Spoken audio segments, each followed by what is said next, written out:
it away. And out of bounds there on the kick.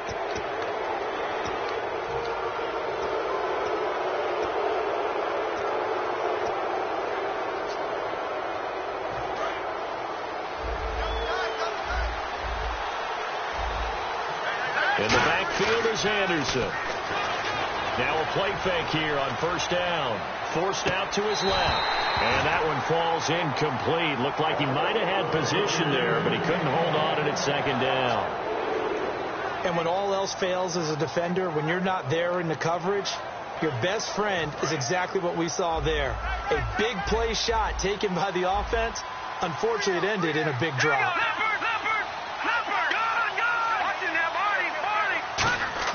Play fake to Anderson. Now Simeon. They'll roll him out right. Oh, the ball comes out on the hit, but they'll say it's incomplete. Looking to go back to Thomas again, and it'll bring up third down. Different pass rushes are designed for different things. Sometimes you want to keep the quarterback in the pocket. Sometimes you want him to flush. I don't know exactly how this one was designed, but they made sure they moved him to his right. He got out of the pocket. Unfortunately for him, he was hit as he tried to throw the ball, and that resulted in an incompletion. And the third down pass falls incomplete.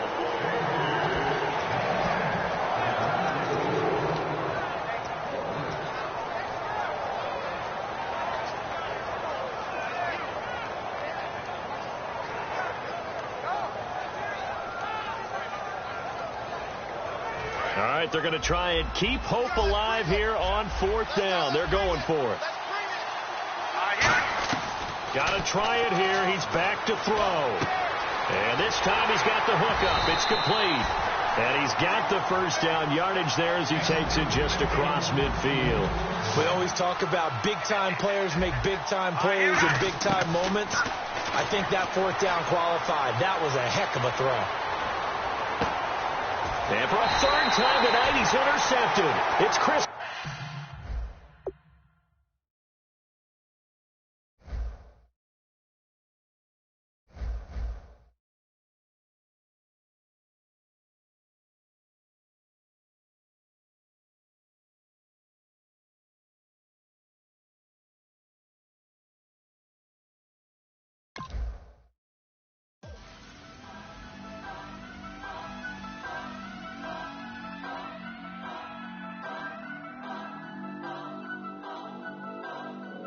Turn up.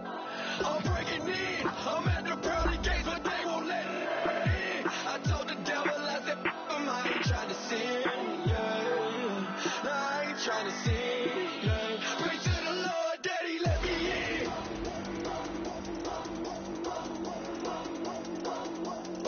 I'm breaking in.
let me in.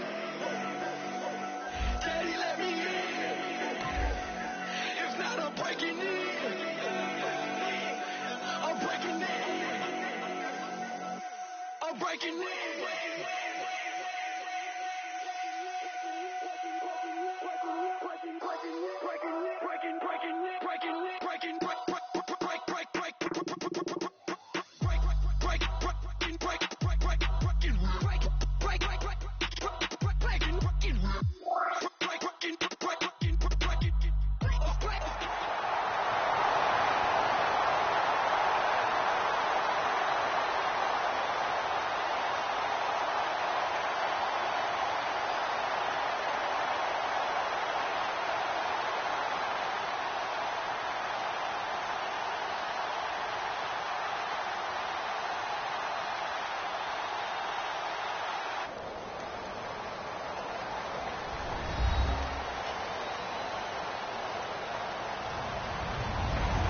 Everybody, I'm Larry Ridley.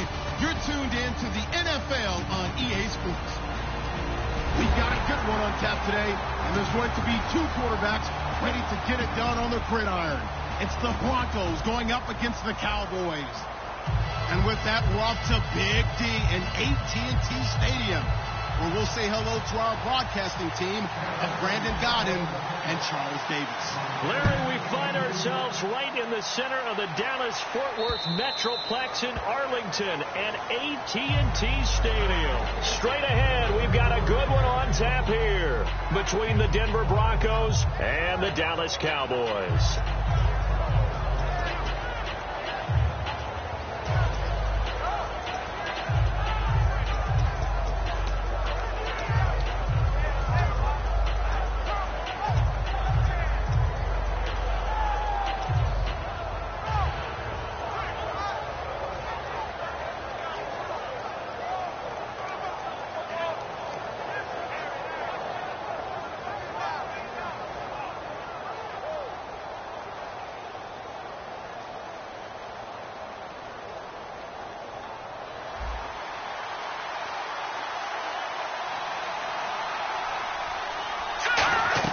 On 1st and 10, Simeon.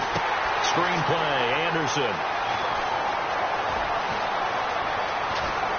And he's taken down, but not before he gets this into enemy territory across the 40. What really hurts defenses on screen passes is that they eat up one of their levels right away. Because, you know, most defenses 3 levels. D-line, linebacker, secondary. But on a screen pass, you're inviting the defensive line to get past them. And he is into the end zone for a Denver touchdown. Benny Fowler, 38 yards. And the Broncos have taken the early lead.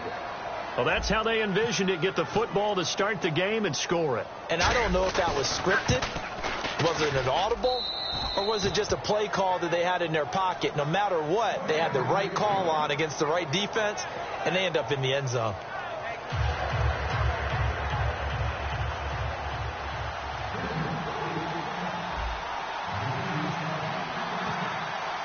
After the touchdown, here's McManus now to kick it away. This is fielded at the goal line. And he'll take this one near the 25, call it the 26-yard line.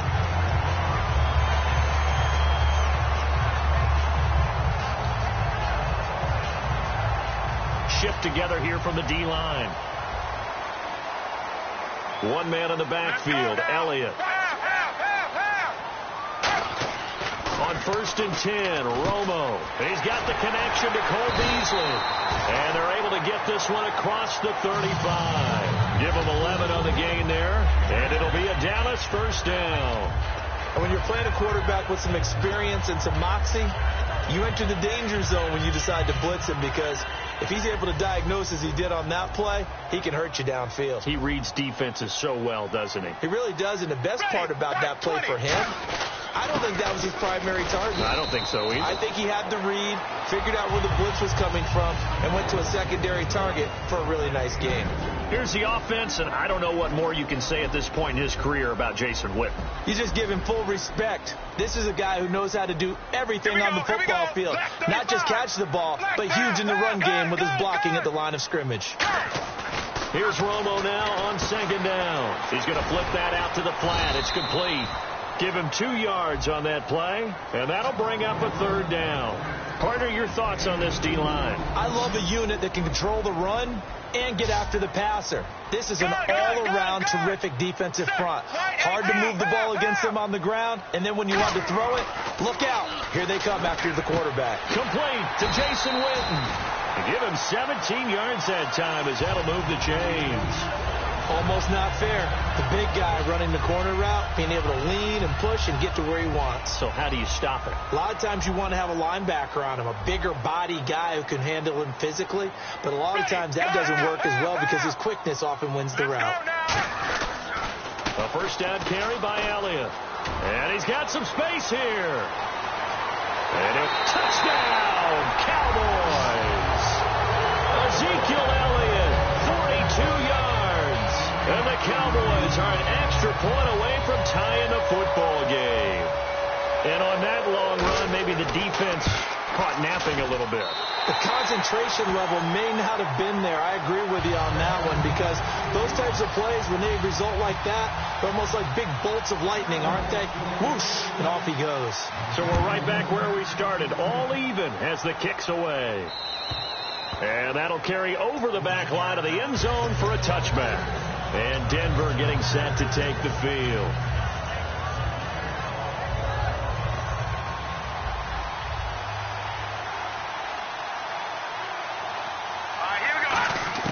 Simeon on first down. And the catch made. This is Emmanuel Sanders. 12 yards on the pickup, and it'll be good for a Denver first down. That was a nicely run slant route, and what the receiver's trying to do is make the defender think he's going upfield for a deeper route, and then breaks it off, usually after about 3 to 4 steps, and cuts towards the middle of the field. And now what he's trying to do is use his body to keep the defender away from the football and give the quarterback a really nice target. Quick pass play there on the slant, Charles. Works out well for the offense. The offense loves it. The defender hates it. Hard to get through the body of the receiver to get to the football trying to cover a slant.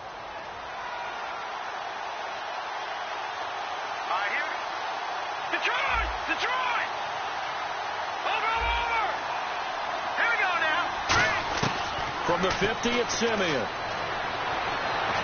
And no escaping this time as he'll go down. They got him for a sack. DeMarcus Lawrence in there to make the sack. He buries him for a loss of 10. In motion left is Thomas. Simeon. And that'll be incomplete. Thomas the intended target. Third down here. And I don't want to say that this offense starts and ends with Demaryius Thomas, but sometimes it starts and ends with Demaryius Thomas. There's no reason you can't say it if it's the truth. He is the alpha and the omega of the receiving corps. Third and long. It's Simeon. Into a double team, and it's intercepted. Picked off Byron Jones. And his guys are going to get the football at the 37-yard line. And now Dallas gets set to take the field. And that last touchdown drive, a good mix of pass and run. Defensively, they just looked a little out of whack. And it's so hard to stay up with an offense that has things going so well, where you're guessing and guessing wrong play after play. So what you need is someone on the defensive side of the ball leader, right? to make a big play. Yeah. Throw that balance out of whack. That's what you're looking for now. Not worrying so much about guessing what the play call is. All right, partner, keep adding up the yardage. My man is off to a big-time start in this one. Oh, yeah, you know, when these guys get a first-quarter run like that, they're thinking, all right, now I'm going to get a second, third, and fourth-quarter run like that, correct? Have you ever seen a guy have a run like that and feel good about himself and then tap out and want to come out of the game? No. No, he wants the ball some more, doesn't he? Yeah. It's a 4-yard pickup, and that'll make it a second down. So many times you hear today's NFL described as a space game. Get your best players into space with the football in their hands. That's why sometimes you just swing it out to your runner, get him out in the flat, and let him have a chance to make people miss an open field. Even in today's NFL, when we think of the tight end position now as really a glorified wide receiver, we're still asking a lot of those guys. They have to block as well, and every now and then they don't come down with the football.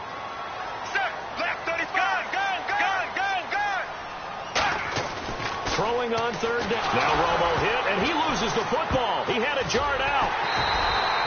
So they escape, so to speak, maintaining the football. Defensively, though, opportunity miss. It definitely was, because that's all defenses talk about. Getting the football and either advancing it the other way or just getting possession and turning it over to their offense. That can be a little bit deflating. You're exactly right. A lost opportunity. Sitting alongside Charles Davis, I'm Brandon Gaudin, as it is Cowboy football to begin quarter number 2. They are, however, facing a 4th down situation.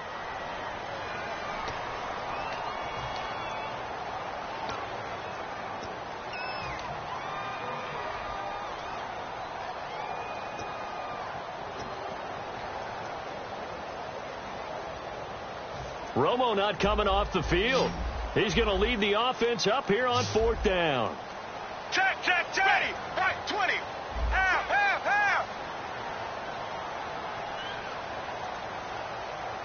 Gun.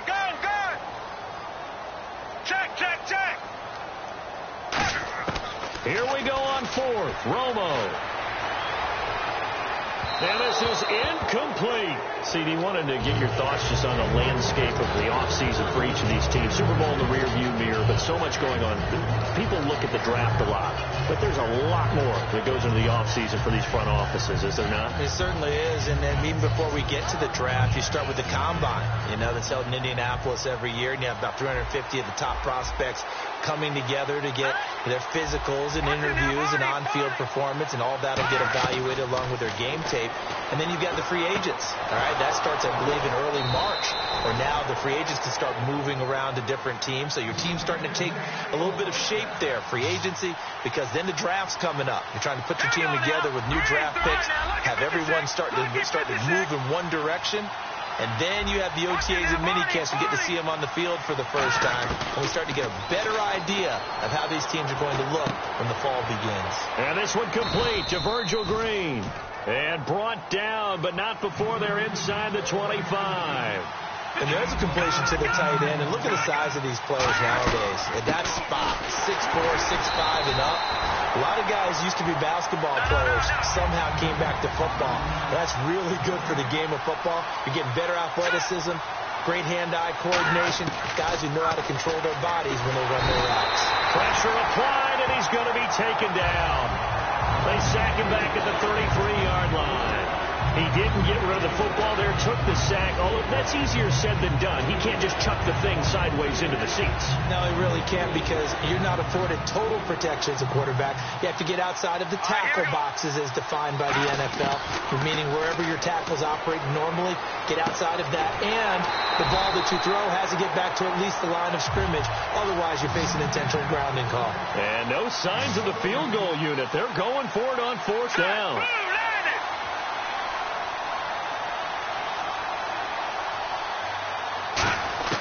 On 4th down, Simeon. And he's got it, complete to Fowler. And he will have the first down before he's tackled at the 12. It's a gain of 5 on the play. And on 4th down, they're able to convert and move the sticks.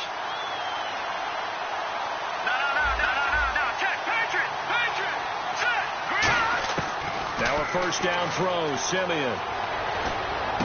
His throw caught at about the 5. A good pickup there. 8 yards on the first down completion.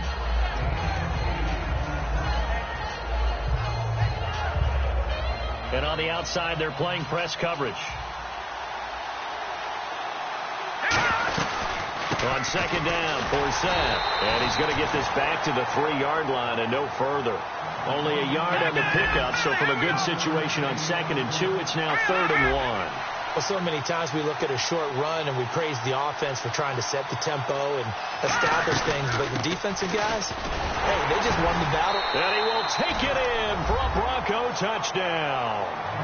Justin Forsett, a 3-yard touchdown run. And the Broncos have taken the lead.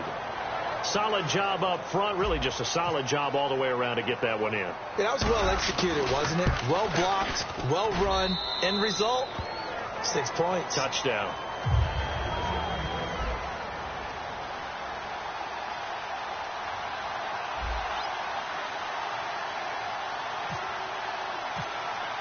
After the touchdown, here's McManus now to kick it away. And they will not get a chance to return this one as it's through the end zone for a touchback. And now Dallas gets set to take the field. And last time we saw them go for it in kind of an unusual situation. It's not like it's a fourth quarter do or die. They went for it, didn't get it. We'll see how that affects them this go around.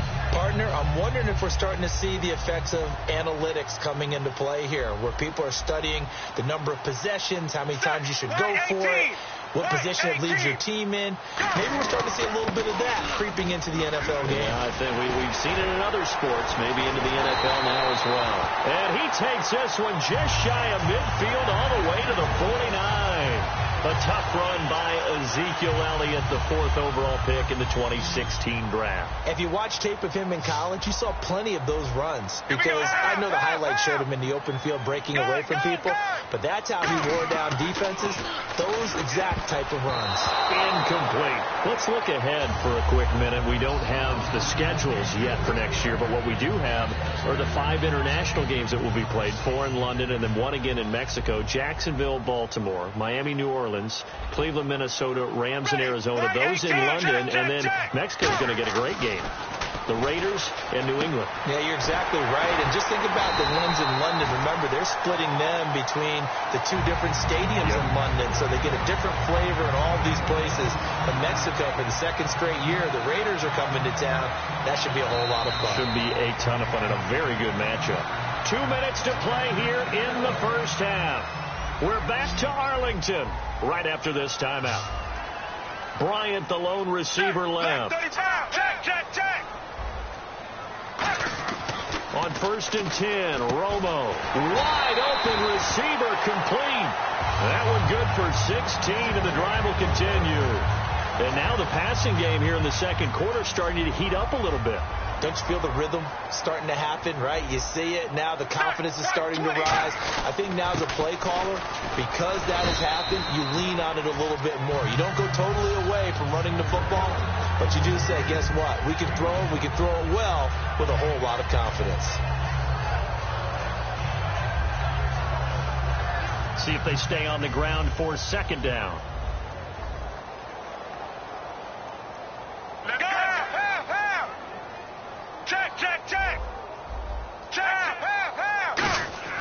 On 2nd down, here's Romo. That's caught at the 2, and he's able to get it down to the 2-yard line. It's an 8-yard pickup, and it leads to a 1st and goal. My ex-teammate used to tell me all the time, I hate experienced quarterbacks, because no matter what, you really can't hide what you're doing. And I think that right there, he knew right away where the blitz was coming from, where his primary guy was going to be, and he ended up going to a secondary target for a nice game. I was just going to ask you, that wasn't the primary target, and he's so good at that, isn't he? I think he knew right away that he wasn't going to get to his primary guy. I think he read that as soon as he got to the line. And he will take it in for a Cowboy score. Ezekiel Elliott with his 2nd touchdown here in this first half. And the Cowboys are an extra point away from tying the football game. And that is going to tie our game as we approach halftime.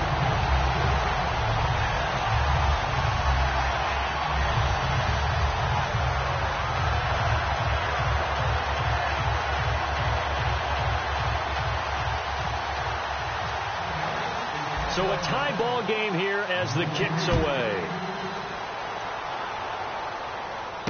This fielded at the 2.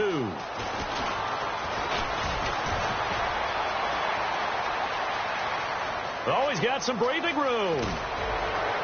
And how about that return as he's all the way inside the 20-yard line. And now the Broncos Broncos offense, they get set to head back onto the field.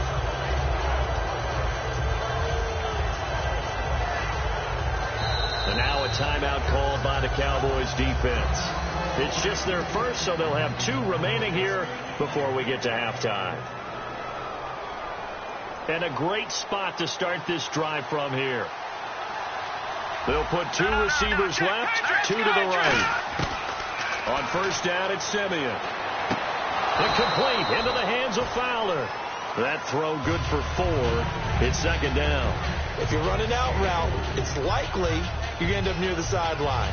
And what did we just see there? Toe tap. You got it. The benefits of practice. Toe tapping, foot dragging, picking it up, and making sure it was a catch.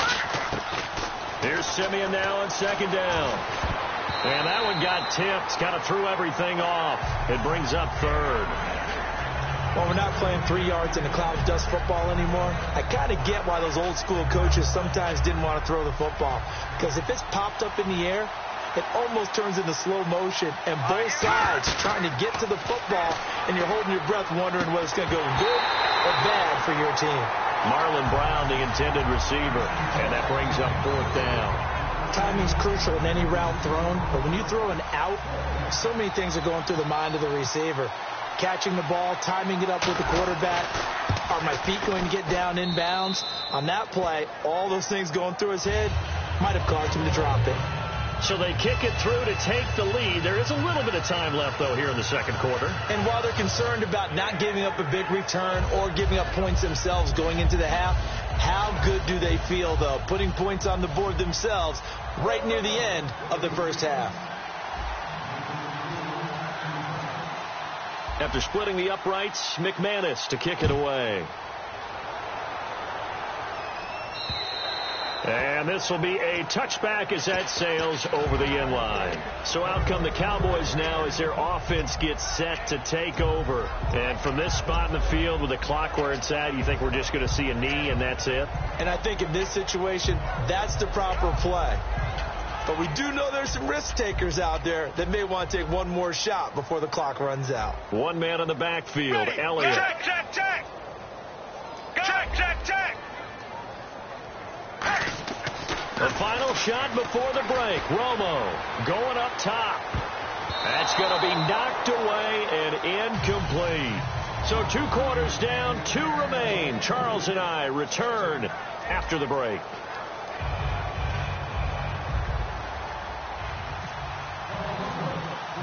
Both teams appear ready for the fight ahead, and we resume action here in quarter number 3. And this will not be returnable. It's out of the back of the end zone for a touchback.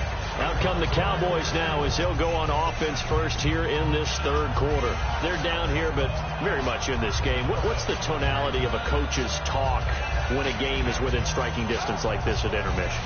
Typically, what they're doing is emphasizing the things that went well in the first half and wanting more of that. Sure, you've got to go over some of the errors and clean up some things because there's a reason you're down. But overall, I think they want to stay positive, stay up with this team. We're just starting the second half, and we've got the football. Let's go ahead and punch it in, and then we'll take it from there. See how that recipe works. And a nice gain of 21 yards. I know that play went to the left side, and that's what it was designed to do, an outside handoff there. But how about the whole offensive line being involved? Seal the left side where the play was going, what they call play side. But how about on the back side? Just taking care of business to make sure no one can get there and disrupt it. Is the biggest key the left tackle? Without a doubt. Control that edge. Get out there. You want that left tackle. If you bring your tight end over there, either way, control the edge of the line of scrimmage, you got a chance to rumble. You give them 15 more, and it's another first down. This is actually pretty surprising that the first time Tony Romo and Des Bryant find each other is in the second half of the game. Yeah, and that's obviously a big reason why they're losing right now. Yeah, and it's really important for them and their offense to get Des the ball early. Get him involved, get him in sync, because when he doesn't catch it, you never know how he's going to react, and sometimes it's not very favorable. Bryant, the lone receiver left. To throw on second down is Romo. And his throw is incomplete. He was looking for Terrence Williams that time. And now it's third down.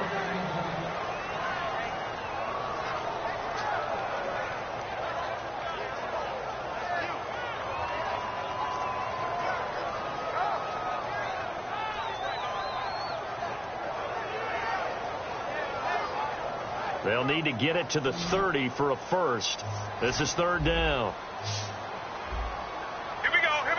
Black 35. Check.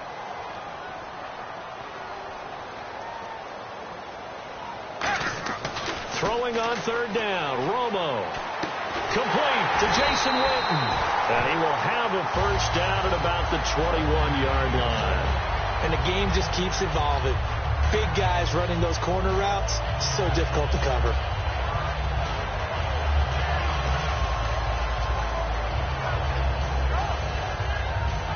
Offense comes to the line now, 1st and 10.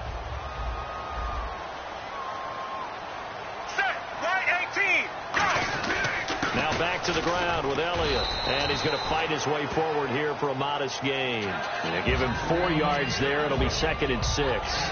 We always like to talk about defense in terms of levels. First level defensive line, second level linebackers, third level defensive backs. On that run, that was what we call a first level run, and it was stopped by a second level player. Check.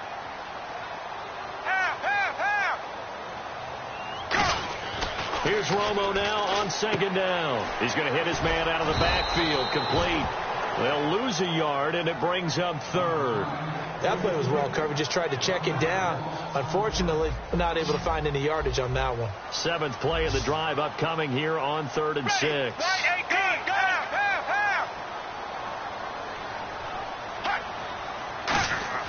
Here's Romo.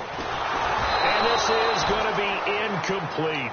And that was incomplete, but I don't know how much of that falls on the quarterback. He was pressured. Brandon, the rush showed up so fast, the quarterback had no chance to get the ball downfield. And Bailey able to knock it through. And that will tie things at 17-all. So the drive stalls out, but they are able to put 3 points on the board. Yeah, just a yard or two shorter than an extra point, so no problems converting there. Nothing separating these two teams on the scoreboard as the kick's away here. This fielded at the 2. And he's up across the 25 and down at the 28-yard line. Now we take a glance at the offense as they work their way back out for their first possession of the second half. First half showed us some pretty good offense. Tie game, we'll see what the second half brings. And it'll be interesting because I think both sides feel pretty good about what their offenses are doing. Got to wonder what adjustments are being made defensively to try and get a spark and maybe slow down the other side. But here, do you change up anything on this opening drive? Not offensively, you don't. You've got everything going your way. You're probably prepared for maybe some change-ups you might expect, but overall, you like what your game plan's showing you.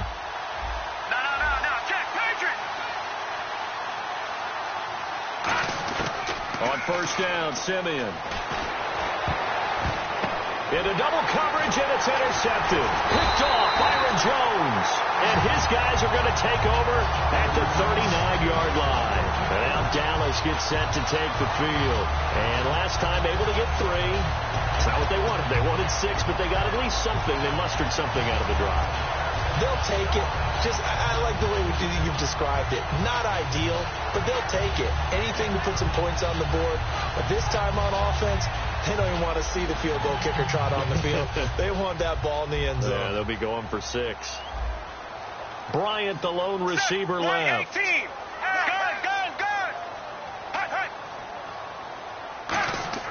After the interception, here's Romo. Out left side here to Bryant. And they'll get this one down to about the 20-yard line. And the play goes for 19 yards. Gives him a new set of downs. Ready, black 35. Check. Go. Romo here on first down. Trying here for Bryant, and it's intercepted. It's the linebacker, DeMarcus Ware. And a big turnover there as his guys will get the football back. So the Broncos coming out now. They have a chance to break our tie here as we get a look at the first drive of quarter 3. And it's such a tone setter, isn't it? Because both sides trying to seize momentum to begin the half. What do they have dialed up that'll give them an advantage to move the ball downfield? Let's find out what they have dialed up. They'll put 2 receivers left, 2 to the right. They go back to the air here after the INT on the last drive. And for a third time tonight, he's intercepted. Picked off Byron Jones. And his guys are going to take over at the 34-yard line. And now here come the Cowboys. And they had a nice little drive going last time. Threw the interception in the red zone. Costly. Bad enough to throw it anywhere, but that drives coaches insane when they're thinking about, hey, we got a shot at points already. We're already in a spot where you're thinking you got 3 on the board for sure, and to come away with nothing, that's a really tough one for them to swallow. Yeah, will they make up for it? When you see passes knocked down by those guys I call the frustrated fullbacks, the linebackers, you know that in their zone coverage, they were able to drop, see the ball thrown, and react to it very quickly.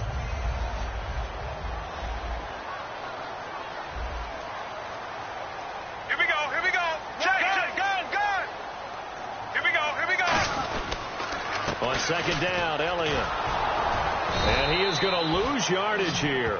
It'll be a loss of 1, and that's going to lead to a 3rd and 11. He's had a big game tonight, and while no one's going to be overly concerned about that last play, you also know that the offense coordinator does not want to see that happen again. They want to get back to doing what they've been doing all game long. Offense needs 11. Have to think pass here on 3rd down.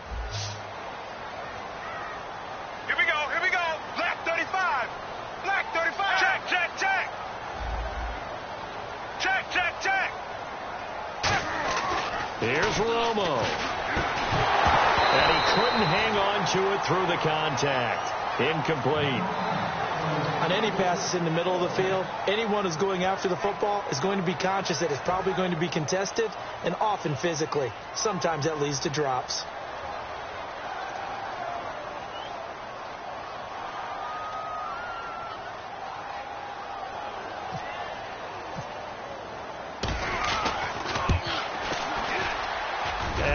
Think this has the carry. It does not. It's no good. And we will remain tied here in this 3rd quarter. Everything looked good. Good snap, good hold. Sometimes, though, the ball just doesn't want to go where you want it. And this one winds up no good.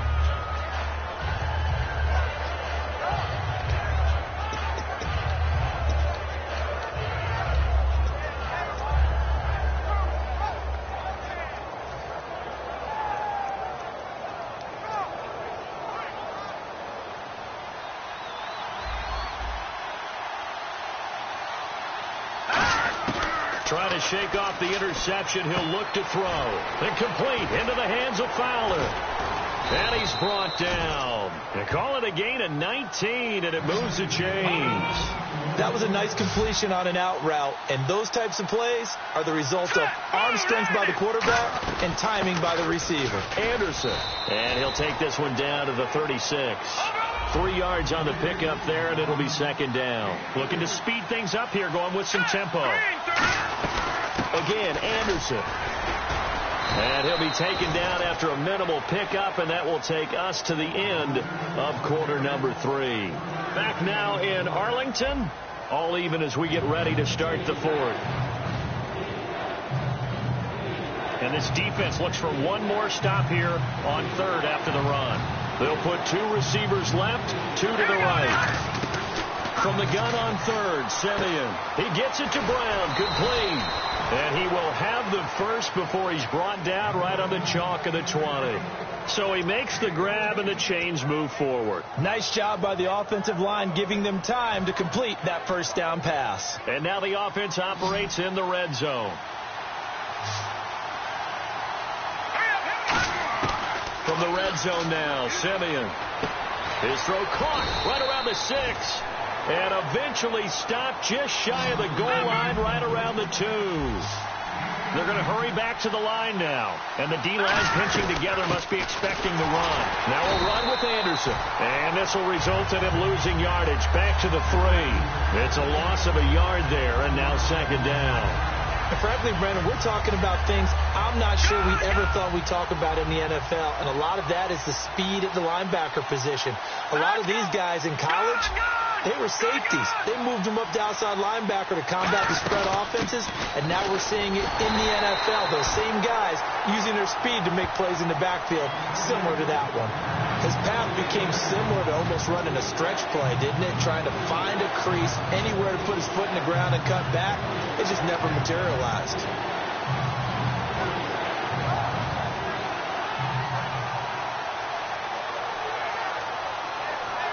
They're knocking on the door as they come to the line here on 3rd and goal from the 1. They come out with 1 back and 3 tight ends. Only a yard that time, so now a decision to be made here on 4th and goal. And no movement for the field goal unit to break this tie. They're going to go for this thing. 4th and goal. Here we go. They try the sneak, but not enough push. He doesn't get in. And this Cowboy defense comes up with a goal line stand. The Cowboys offense heading back out and ready to go again. Last time out, they had that long 50-plus yard field goal that they missed. And I'm sure on their sideline they're thinking to themselves, okay, do we still want to try one if we're in that position again? And I would dare say that the answer would be yes. They're going to have a lot of confidence in their kicker. But just to be on the safe side, I'm sure they told their offensive guys, can we get a little bit closer this time? Closer. Yeah, you know, I'd rather get in the end zone first and foremost. But if all else fails, less of a field goal attempt for him.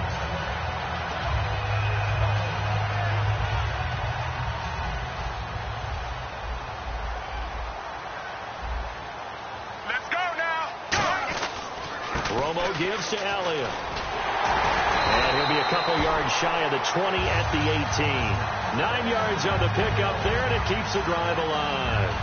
Not too many more ideal situations at 2nd and 2 in order to try and pick up a first down. They ran it and picked it up. 1 man in the backfield, Elliott, and he'll get it up the middle. And he'll push forward for about 4 up to the 23. The All-Pro Von Miller there on the tackle. And that's exactly what you want on a first down run. Pick up 5 yards, bring up 2nd and 5. The defensive line, though, they've got to figure out a way to out-leverage the guys up front because the offensive line is winning at the point of attack.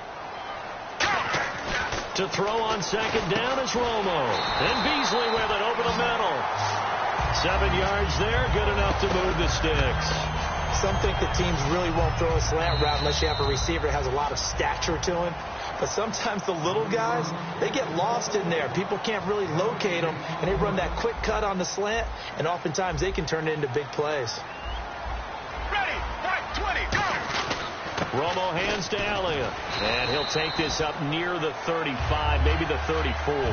5 yards on the carry, good pickup on first down. And he continues to pile up the yardage. That puts him over $150 now. And this defense has really had its problems trying to keep him contained. Check. Now Romo. He's going to find his running back. It's complete. And he'll be brought down shy of the 40 at the 38-yard line. A gain of 4 on the play, and that'll make it 3rd and 1. I know most of the time when the ball's in the air, you're thinking wide receiver, tight end, but running backs, they can be a big part of any passing offense nowadays. Romo, complete to Jason Witten. And he takes this one all the way across midfield into enemy territory down to the 40-yard line. There's a completion to the tight end, and I think that we're looking at something out of central casting, frankly. Absolutely. I mean, size, the hands, speed. I mean, can flat out run. You put that whole package together, you light up the eyes of an offensive coordinator, don't you? 7 yards on the pickup there, and it'll leave them with a 2nd and 3. Now the Broncos are going to take a timeout.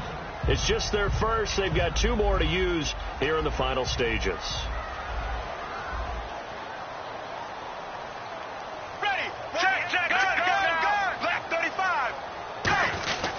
They go to Elliott again.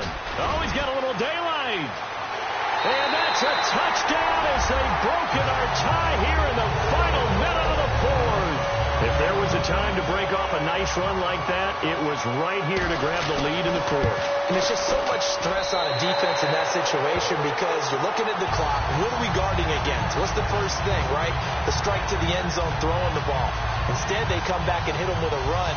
Block it well, and how about the physical run he made? Terrific job finding his way to the end zone to give him the lead.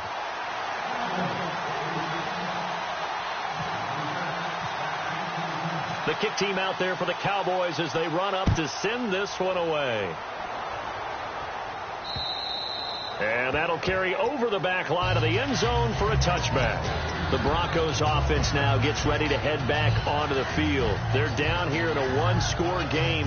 But the time, it's a factor, but it's not a huge factor right now, is it? It's really not, because this amount of time gives them a chance to run their offense, to go through play sequences. And this is what they work on every week in practice, usually on a Friday. They go over this type of a situation, late game situation. What are we going to do when we have the opportunity? They've called these plays a bunch of times. Now's their chance to execute it. They have the opportunity now. Here's the execution. And they're able to get this one across the 35. 13 yards there on the pickup. And it's a first down for the Broncos. And now it looks like they're going to be in the hurry-up.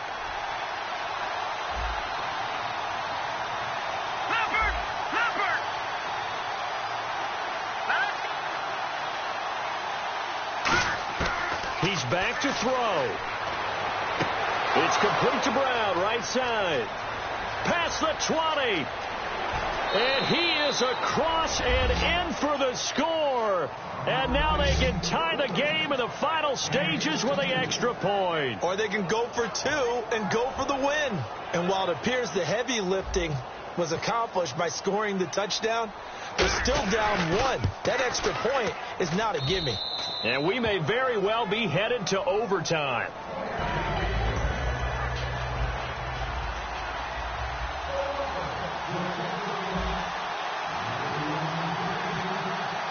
So here comes the kickoff now, all even here in this fourth quarter. This is fielded at the goal line.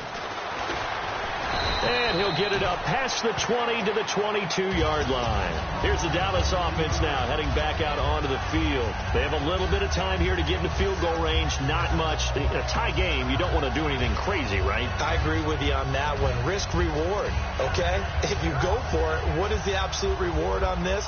But the risk is probably greater. Run the clock out, get to overtime, and try and win it there. All right, we'll see if they do just that.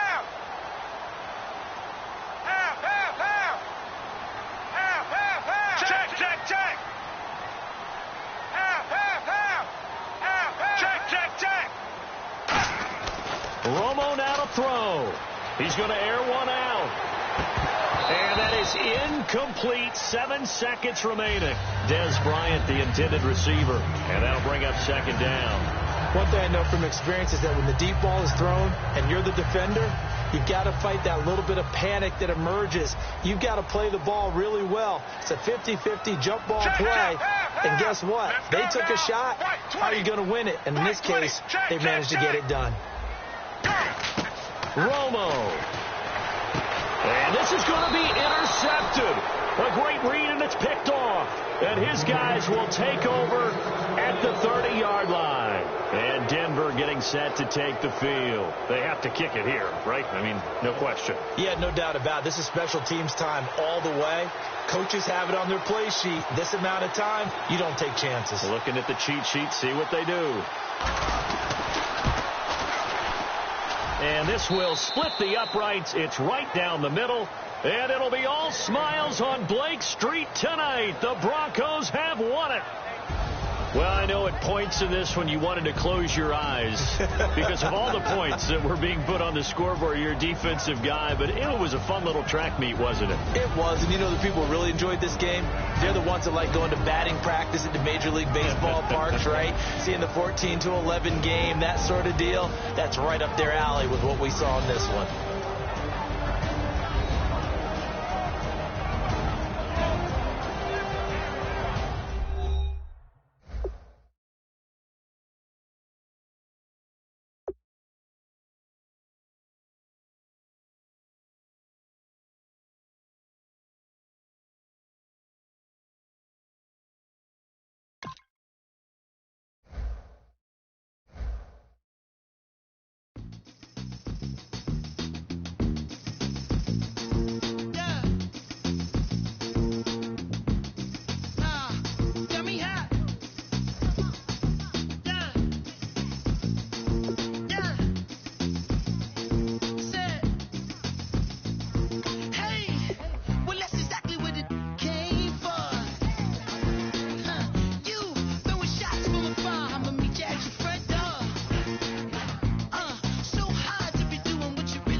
step into your sneakers and step behind the speakers. Your heart will keep me beating and make me a believer. Don't you want me? Don't you want me? I need some mercy on my soul right now.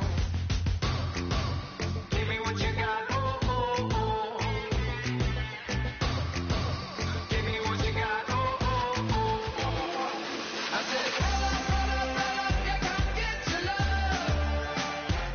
I don't care where we're dancing tonight, just as long as you're there in the break of the light. I said, roll up, yeah, come get your love. I don't care if I'm losing my way. I've been waiting for you as the night fades away. So roll up, roll up, roll up, roll up. Can I get an amen when the night ends? There's no winner when you're walking alone. Sliding down the last street as the day creeps. What you doing with nobody at home? Sugar, just step into your sneakers and step behind the speakers. Your heart will keep me beating and make me a believer. Don't you want me? Don't you want me? I need some mercy on my soul. Come on. Give me what you got. Oh, oh, oh. Give me what you got. Oh, oh, oh.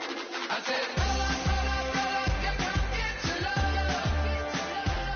I don't care where we're dancing tonight, just as long as you're there in the break of the light. I said, roll up, yeah, come get your love.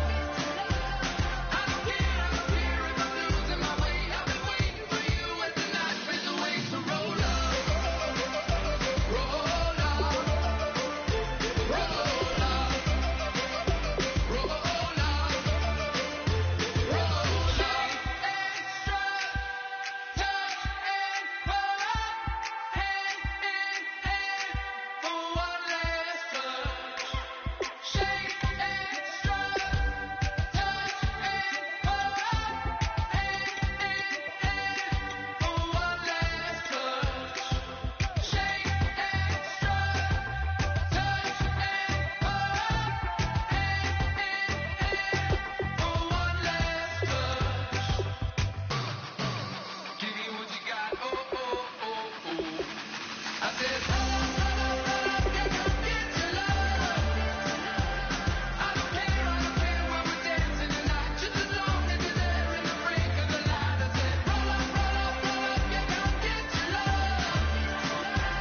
I don't care if I'm losing my way. I've been waiting for you as the night fades away. So roll up, roll up, roll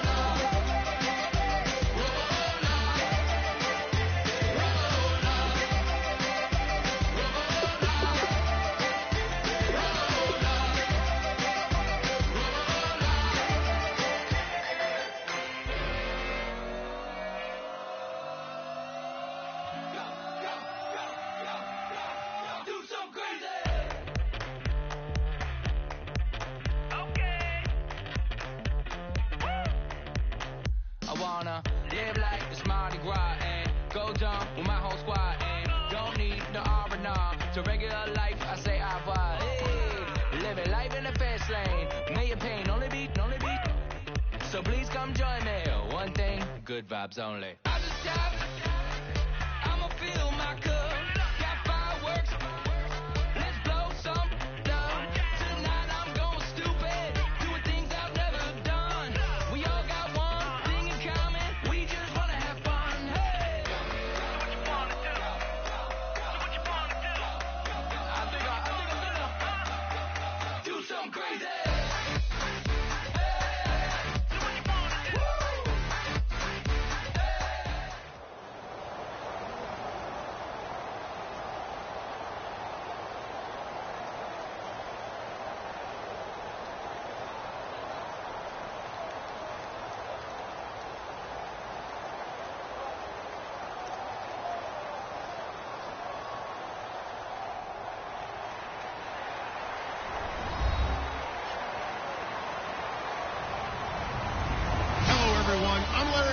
Welcome to the NFL on EA Sports. Anticipation is mounting for today's game, and we've got two quarterbacks looking to make an impact. It's the Broncos going up against the Raiders. With that, we'll get you out to Oakland. So we'll hand it over to our colleagues, Brandon Guyton and Charles Davis. Thank you very much, Larry. We are here on a beautiful afternoon for football. Today, it's a matchup in the AFC West between the Denver Broncos and the Oakland Raiders.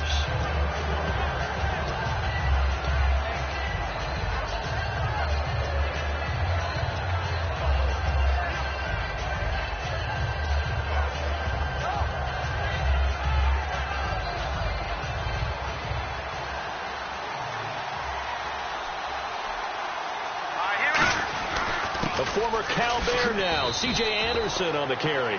Give him 3 on first down. It'll set up a 2nd and 7. And the big boys up front in the trenches. What do you think of the O-line, Charles? I love them because this is a group that's so cohesive. They know what the man next to them is going to do at all times, and they operate as a terrific unit. Here we go with 2nd and 7. Possible run anticipation. Here's the D-line sandwiches together.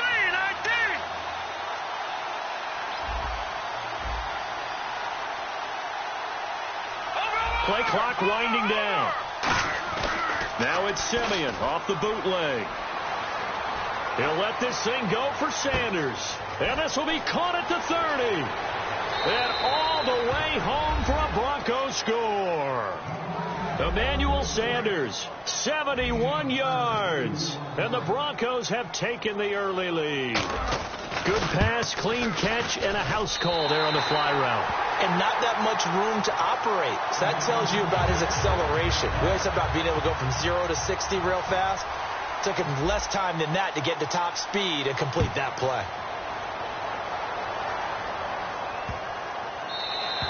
And they will not get a chance to return this one as it's through the end zone for a touchback.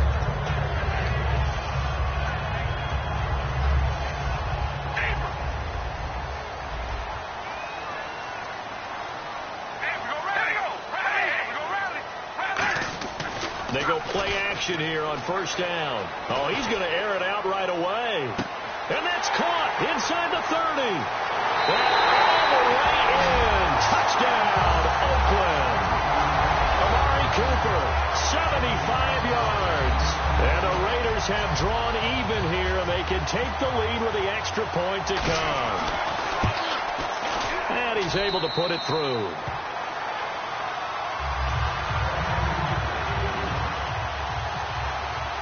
Now Janikowski following the score. He'll boot this one away.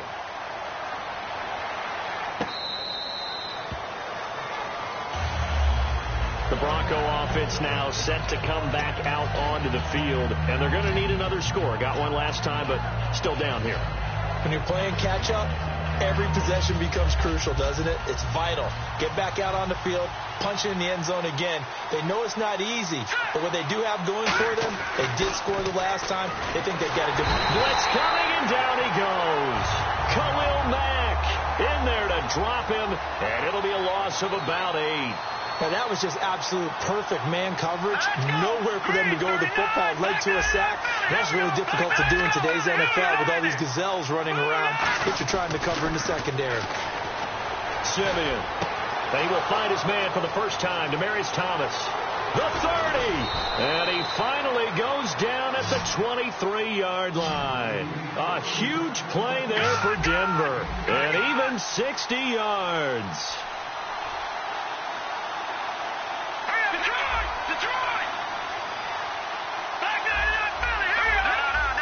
In the backfield is Anderson. On first down, Simeon. He goes underneath for Anderson. And he's able to get it to the edge of the red zone at the 20-yard line. It'll be a 3-yard gain, and it'll be a 2nd down. Here's Simeon now on 2nd down. And it's knocked away and incomplete. It's always tough for the guys throwing the football when they think they've got a completion and the ball's almost there, and then someone sneaks a hand or two in and bats it away.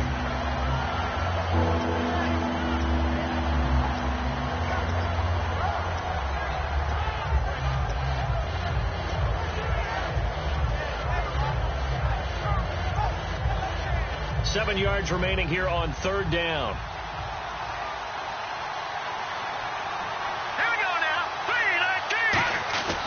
Now the former star at nearby Cal. This is Justin Forsett. Only a yard on the pickup there, and it's going to leave him with a 4th down. Here we go. Green 39. Green 39. Over.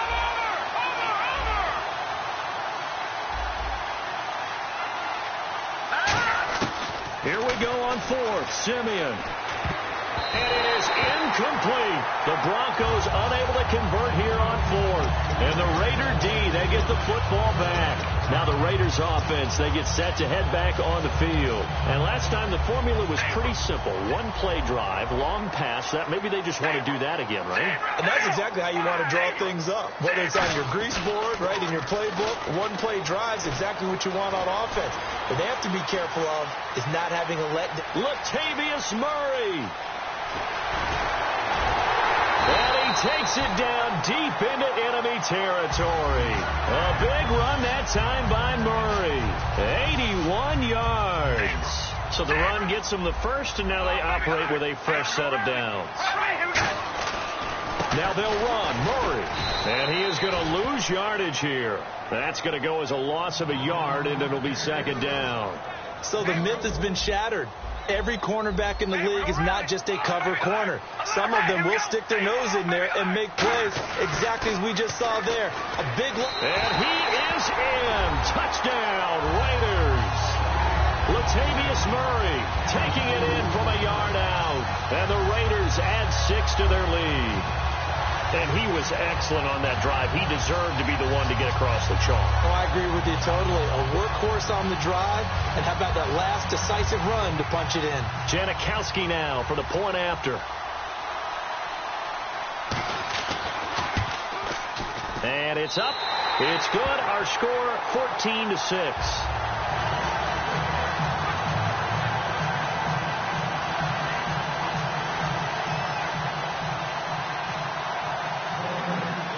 Now Janikowski following the score. He'll boot this one away. This will be fielded at the 6.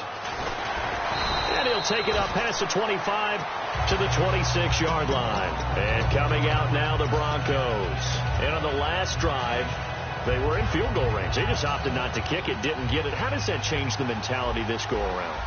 I don't think it changes much for the head coach because this is what he preaches all the time. Attack at all times in any spot on the field, and he likes touchdowns, not field goals. Now, your field goal kicker, you've got to make sure you nurse him through and say, okay, don't worry about it. When we need you, you've got to be ready to go. And the team, of course, loves to see points on the board, so let's see if it changes a little bit in the same spot again. Well, we'll see what the decision is here if they get to that spot. On 1st and 10, Simeon. Left side here to Sanders. That throw good for 4. It's 2nd down. Watch it now, Barney. Leopard. Green 39. Thomas, the man in motion left. Now Simeon. Into a double team, and it's intercepted. Picked off by David Amerson. And they have the football and will take over at the 24-yard line. The Raiders offense now, they trot back out. And that recipe on their last drive that resulted in a touchdown looked pretty good. So they'll be hoping to do that once more. And it takes me back to when we sat with the offensive coordinator and the head coach. They felt pretty good about their game plan and thought there were some holes in the defense, and they exploited them the last time out. Let's see if they can come back and put together a similar drive. And we'll see if they can do just that. This is Murray, and able to stay on his feet past the 30 to about the 33-yard line. That was another good run, and he's having an excellent day. And right now, I don't think his team could have any more confidence in handing him the football. 2nd down, just 1 yard to go. Alert. Here we go. Working from the gun, it's Carr. He's going to look deep down the field. This is caught inside the 15. And all the way in. Touchdown, Oakland. Amari Cooper with his 2nd touchdown of this opening quarter. And the Raiders are able to strike quickly for 6.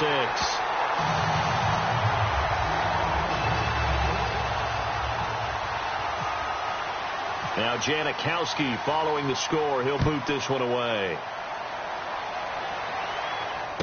This will be fielded at the 6. And a nice return sets him up pretty good here at the 30-yard line. And Denver getting set to take the field. Looked like they had something going last drive. Then the interception happened. Will they recover? The memory they need to keep with them is that they did have something going. They were moving the ball on offense, had a nice sequence going. Don't worry about the other part. You can't get that back. Let's go back to what you were doing well before. I thought you were going to say they need to have no memory, but remember the good part, forget the bad. I like that even better. And he is going to lose yardage here. That's going to go as a loss of 4, and it'll be 2nd down. You know what the key to a good screen pass is, don't you? But you're going to tell me, good blocking? Well, good blocking eventually. But first is good acting. You want to let the defenders go past you, leak out to whichever side or even in the middle where you want to set up the screen, and then you do your blocking. How about the read, though, by the defensive guys? They weren't fooled at all. They actually ran with the lineman to where the play was and smothered it for a loss of yardage. And he takes a shot on the release as this will be incomplete. Back alongside Charles Davis, I'm Brandon Gaudin. It's Bronco football to begin quarter number 2. They've got it 2nd and 10 to start things out.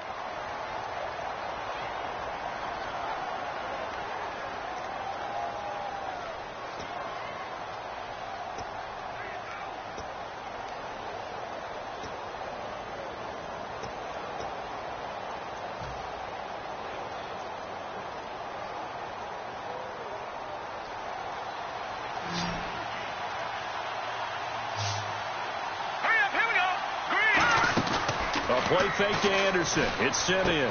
Green's got it over the middle. And he's taken down, but not before he gets this into enemy territory across the 40. And with that completion, he's now north of 200 yards here in the first half. Boy, a tough start for the secondary defensively. It is, and it's got to put a dent in their confidence. And, you know, you always want to keep that up and feel like you can always bounce back after plays. But with the kind of numbers he's putting up here, it's starting to wear on them a little bit, I think. So they're looking at each other and trying to figure out what defense will work and how can they play better without getting beat deep for big passes.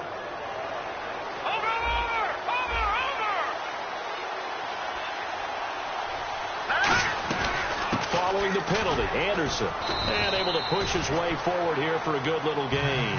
He'll get a nice chunk there on the first down run, and it's 2nd and 4. Some runs are blocked so well, you almost forget that someone has to carry the ball to gain. And he'll go down, brought down at the 20-yard line.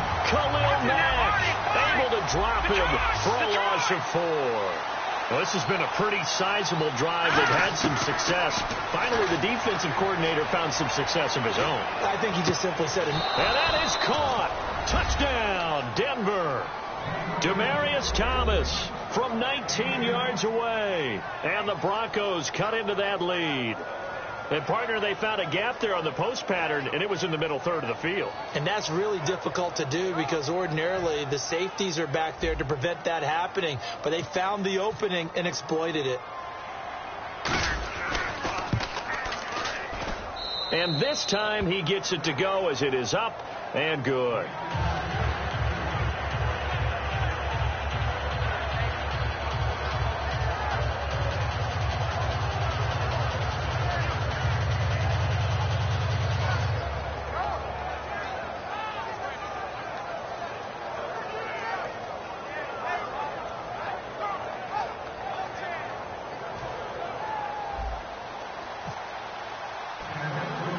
After the touchdown, here's McManus now to kick it away. Here's Taiwan Jones on the return. And a nice return sets him up pretty good here at the 30-yard line. And now Oakland ready to take the field. And they'll just simply be looking to build off the confidence of the last time out where they scored a touchdown. And confidence is powerful, isn't it? When you scored once, you feel like you can go back out there and get it done again. Doesn't matter what the defense throws at them. They feel like they're in a groove right now, and they want to get out there and show it. Yeah, hoping to stay in that groove here this go-around. Here's Murray now as they run it to start the drive. And he went nowhere. He'll lose yardage back to the 29.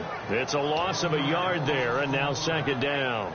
As I watch that play unfold, stereotypes were being broken left and right. As a corner, you're often back there guarding against the pass. But how about that diagnosis and read and getting into the backfield and making a nice play and a tackle? He'll buy some time right. A hit as he throws there, incomplete. He was trying to get it to Michael Crabtree there, and it's third down. They got pressure there and only rushing 3. And there's a defensive coordinator right now who is celebrating not just getting home with 3 there, but realizing if that's the type of pressure he can get in the entire game, then his pass defense is going to be excellent. You're dropping 8. Where are you going to go with the football? Here we go.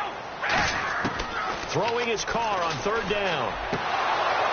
And incomplete. The contact made the ball roam free and brings up fourth down.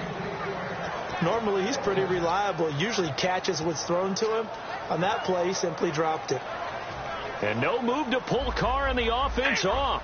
They're going to go on fourth down. Hey, we go rally. Hey, we go rally. Rally. We ready. Red 18. Red 18. Set. Hey, we go rally. Rally. Set. Hey, we go rally, baby. Alert. Alert. Set.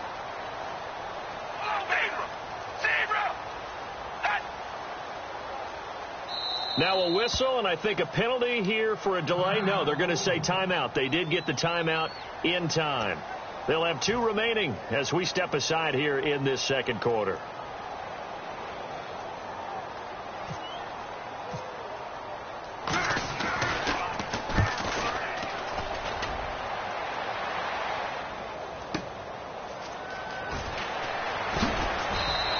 Nice job on the return there, 16 yards. And the Broncos take over, first down and 10.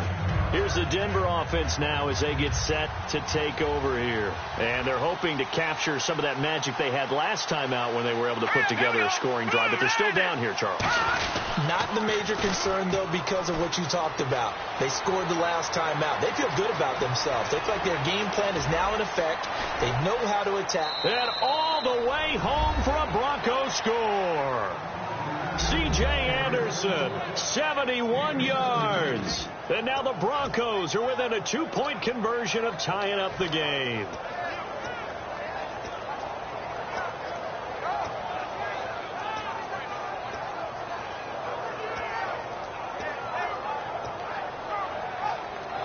So they're going to go for 2. Hurry up, here we go. Green 30. They'll try and throw for it. And unable to connect. They don't get the 2-point conversion here. Should have been picked. Probably doesn't matter on a 2-point conversion, but still, as a former DB, you want to grab that ball when you can, don't you? You certainly do, and don't say it, because I know you're thinking it. Don't say it. What am I thinking? You know what I know what you're thinking. Well, if he'd had hands, he'd be playing on offense, right? That's true. You've said that before. So out come the Raiders. And a tight game after punting last time. See if they can get something going on this drive. As they head to the field now, with the game this close, you've got to feel there's a sense of urgency for them going on offense right now. But they have to do it without letting panic creep in and affect their play. We ready? Red 18. Red Zebra. Hey, we go rally. Rally. Zebra. Zebra. Hey, we go rally. Rally. All right, here we go. Hey, we go rally. Rally. They go play action here on first down. Backing up. Rolling to his left. This is caught inside the 15. A big play there. Carr to Cooper. 65 yards. Let's face it, it's tough to defend guys just in regular time. But when they get extra time, when the guy maneuvers outside of the pocket, that's just almost unfair, because now trying to stay with the receiver, very, very difficult to do, and a big play is often the result.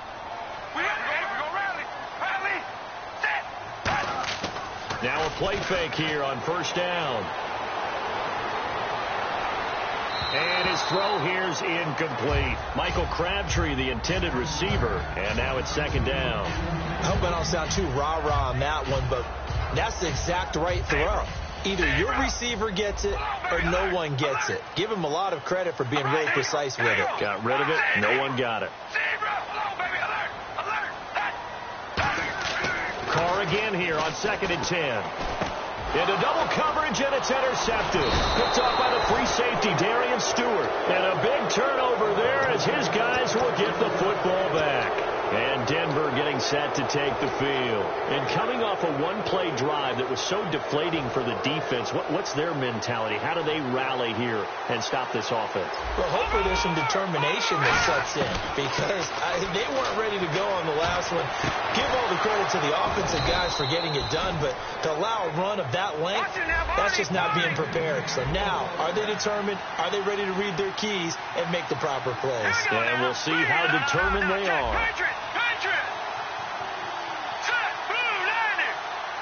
In motion left here, Sanders. On first down, Simeon. And almost intercepted. It would have been his second pick of the game. Instead, it'll be second down. That incompletion, Charles, gives me a chance to put you on the clock real quick. NFC teams last year that did not make the playoffs that might make a push this coming year. Well, three that come to mind right away that we thought were going to be in 2016. Minnesota, remember the start they got off to before that didn't work out so well for them. Arizona, we thought they were locked to be in the playoffs. In fact, many of us called them Super Bowl contenders. And Carolina, the defending NFC champs going into last season, they didn't make it. So I think that all three could return to former glory. I'm going to give you one way off the pace here. You ready? Let's go. The Los Angeles Rams. They get a young quarterback going, and that defense continues to live up to expectations. They can make a real strong push in the West. They've got the D. You're right. They just need the O. Third and long. It's Simeon. Under pressure, and they got to him again. So they're going to come to the line here, and it appears trying to go for it on fourth. So with that, we come upon the 2-minute warning here on the NFL on EA Sports. On fourth down, it's Riley Dixon on now to kick it away for Denver.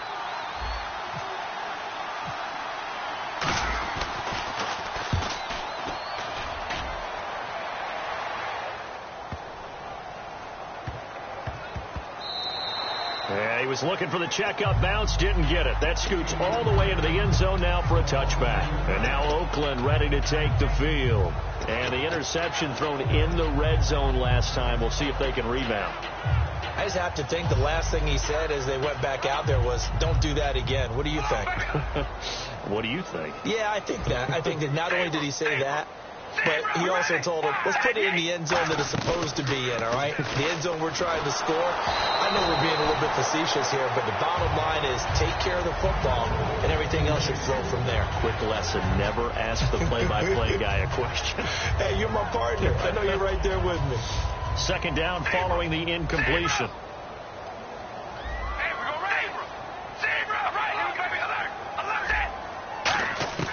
From the gun, it's Carr.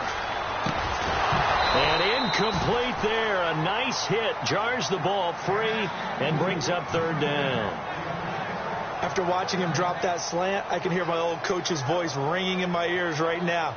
You can't run with the ball until you catch it. Trying to get those rack yards before he secured it.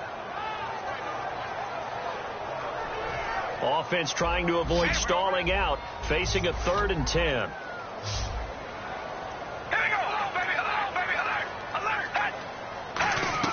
To throw his Carr. Oh, it's a screen pass. That's complete. And he'll go down just shy of the 20. Now the Broncos are going to take a timeout. It's just their first, so they'll have 2 remaining here before we get to halftime.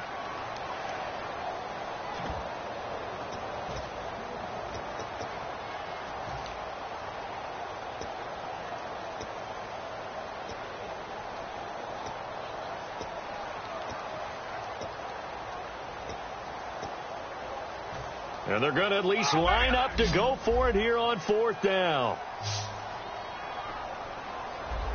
We ready? Red 18. Hey, we're going to rally. Rally. Set. Hey, we're going to rally. Rally. Here we go on 4th down with Carr. He rifles one that's intercepted. A great read, and it's picked off. And his crew will take over with a football at the 35-yard line. Now this Broncos offensive unit ready to head back out onto the field. And on the last go-around, they really couldn't get anything going. They had to punt from deep inside their own territory, which means you're going to lose the field position battle as a general rule. What they're looking for now is a little more consistency, move the ball at least a few times on offense, get a couple of first downs, and hopefully flip the field. Yeah, just something to build off of. That's what they're looking for here. Coming right, this is Anderson on the toss. And a short gain down to about the 33. 2 yards on the pickup there. It'll be 2nd and 8. That's a good play by the guys on the defensive side of the ball. Held them to a gain of 2. And that changes the playbook a little bit now for the guy calling plays. 2nd and 8. Now he's got to probably think about going to the air instead of maybe staying with the ground game. Here's Simeon now on 2nd down. And he fires one that's intercepted. Picked off by the former Super Bowl MVP Malcolm Smith. And a big turnover there as his guys will get the football back.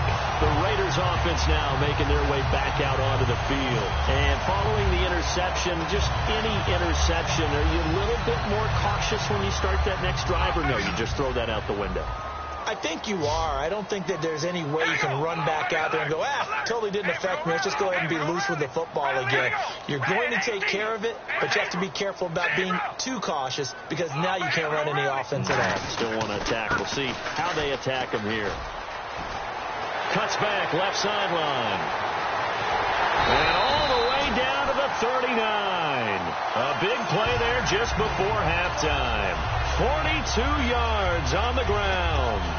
So Murray shows off his speed and explosiveness. Latavius Murray was not a guy that people thought was going to be a big-time producer in the NFL. Boy, was everyone wrong. This is exactly what he does. Often, Latavius Murray knows how to get to the open field and pay it off. Last year, one of 7 guys to run for 1,000 yards, showing the ability to break off the long one. Well, praise has to go to the guys on the offensive line because they've had a very nice, productive day running the football. How about that poor defensive line? They've been knocked around the entire game, and while they slowed them down on that run, can they continue to do so? Because now hold everything here. We're going to get a timeout by the offense. So that means they're down to 1 remaining here as we head toward halftime.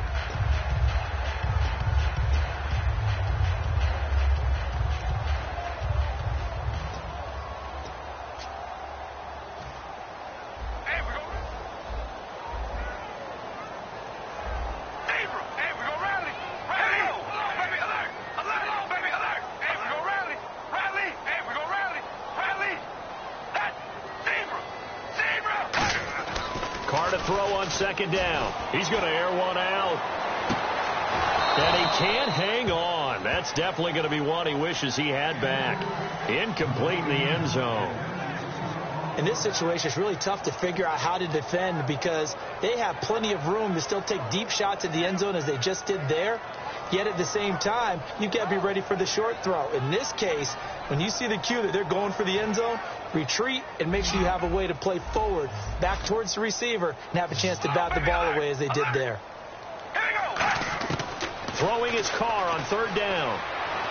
And that's caught. Did he stay in bounds, though? He did not. Ruled incomplete.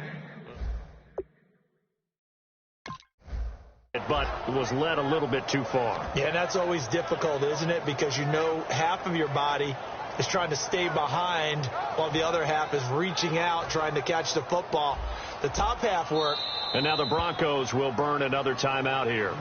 So that means they're down to 1 remaining here as we head toward halftime.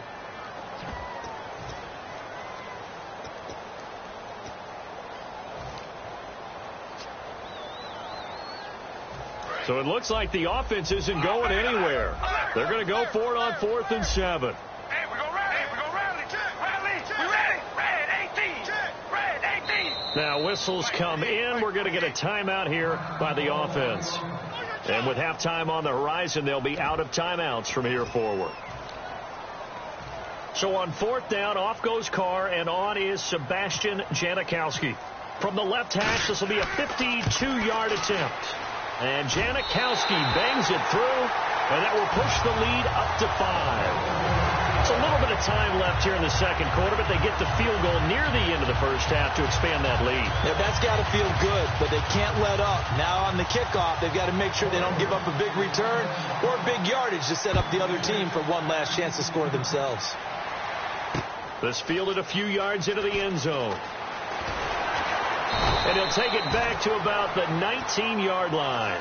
And now the Broncos offense, they get set to head back onto the field. And you got to think, if this is anything other than just taking a knee, I'd be very surprised. Yeah, they've got enough to talk about at the half. Why do anything else? Just get out of there. No. Check. Patriot. They start the drive with Anderson. And he'll power his way up near the 25. Now hold everything here. We're going to get a timeout by the offense. And with halftime on the horizon, they'll be out of timeouts from here forward.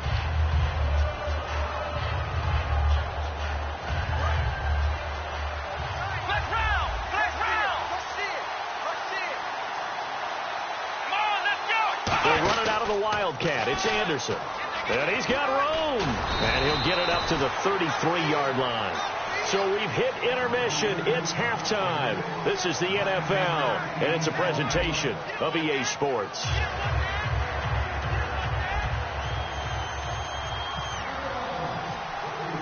So both teams have their marching orders, and we'll get going again here in quarter number 3. That'll be taken in the end zone. And they'll put up the stop sign there as his guys will get it.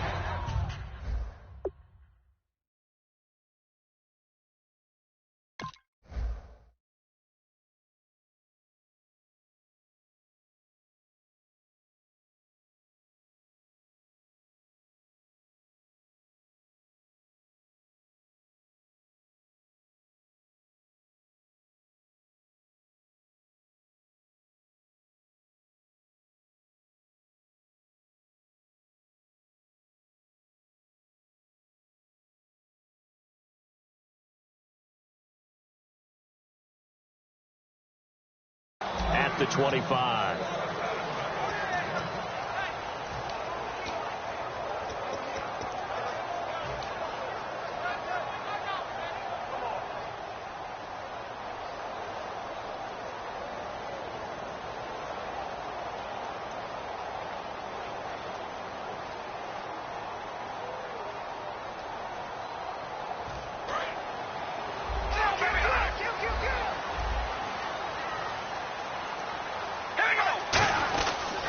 Second half starts with a run by Murray. He takes this for 3 to the 29. Bradley Roby, the quarterback, there to make the stop.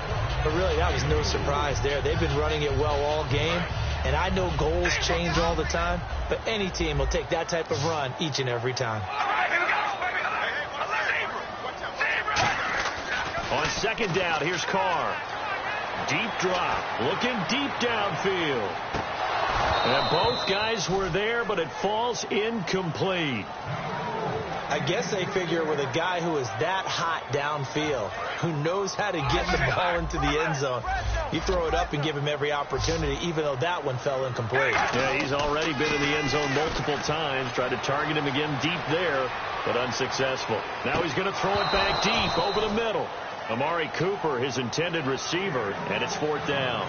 It looked like they had something there, but I think that he was thinking about running with the football before he actually hauled it in, and that led to a big drop.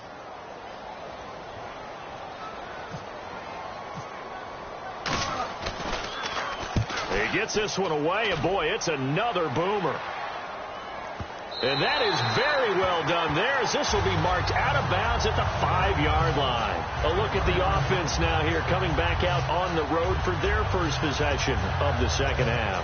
They were able to get the stop defensively. Now a chance really to set the tone here in quarter 3. They can really take charge, can't they? And this is probably how it was drawn up at the half.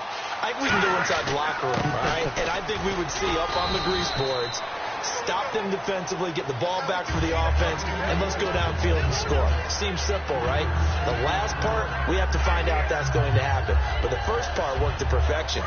Did exactly what they wanted, and now their offense has to pay it off. See if they can get the latter 50%. They run it again with Anderson. And he'll take this one up to about the 13. Give him 4 on the carry, and it'll make this a 3rd and about 2. Boy, where would these guys be without his performance on the ground?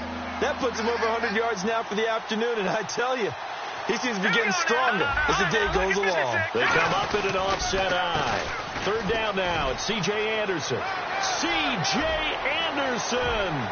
He's at the 40, the 20, 10, 5, and all the way home for a Broncos score. C.J. Anderson, 87 yards, and the Broncos have retaken the lead. Well, he only needed 2 yards. It was 3rd and 2. But he found a way to make the Red Sea part. And remember, it's 3rd and 2. In the NFL, that's not automatically a running down. Most of the time, it's a passing play. So in this case, now they're probably loosened up just a little bit, thinking pass. They hit him with the run, and boy, did they hit him big. Is he still going? I mean, Michael, you called the touchdown, right? That is. Hurry up, here we go. Green. The play clock's running down. Now Simeon, and he's got it. The try for 2 is successful, and it pushes the lead up to a field goal.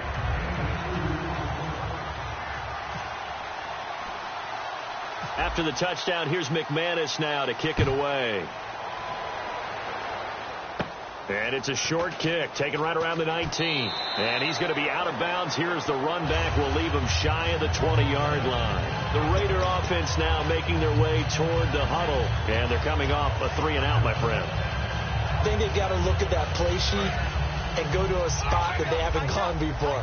Time to shake things up a little bit to try and get this offense moving. Okay, so how do you do that? How do you shake things up?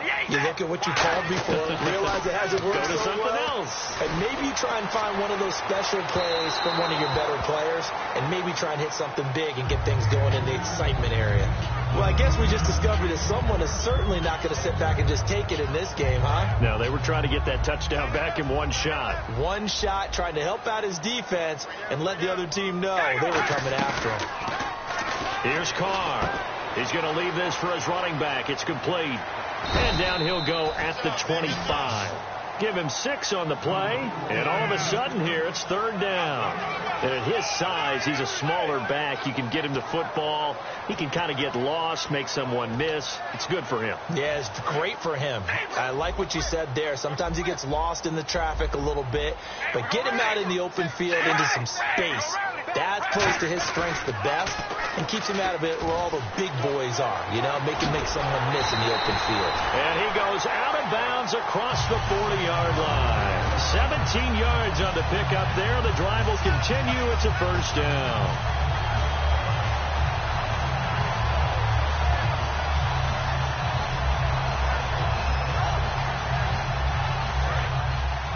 Shift together here from the D-line.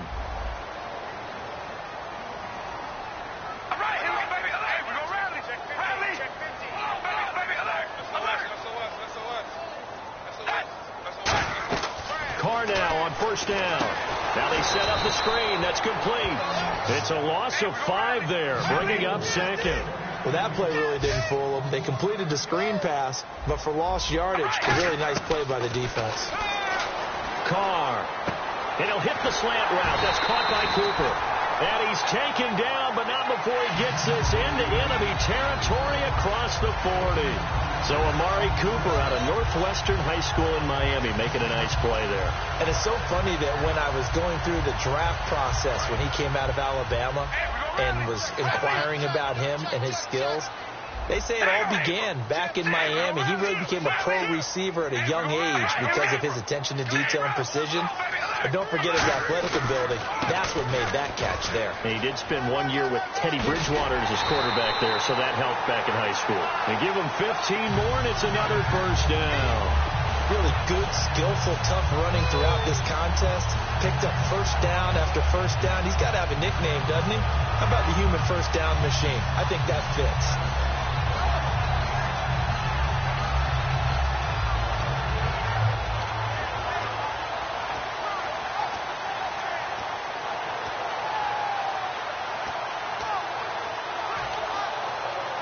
So the offense has it 1st and 10. One receiver to the left is Cooper. Now a play fake here on 1st down. Backing up. Now he's flushed out left. Throwing for his running back, and he's got him complete. And brought down, but not before they get it inside the 10 to the 7. Well, coaches always talk about finding balance on offense. I don't think you get much more balance than this. Big-time run, big-time pass. A 1-2 combination. Looked pretty good. How about that? Let's see if they can continue to take that kind of a punch, though. They'll try to run it in with Murray. And that'll get him halfway there as he takes it from the 6 to the 3-yard line. Well, Brandon, we always know that once you score one touchdown, you're without a doubt. And so far today, he's got one, but was denied as he tried to get the second one. Offense working with a 2nd and goal now from the 3. And the D not yielding much there. He's only going to get a yard to about the 2. Back now in the East Bay. It's been a very hotly contested game to this point. Just a field goal separating these two teams as we get set for the 4th quarter.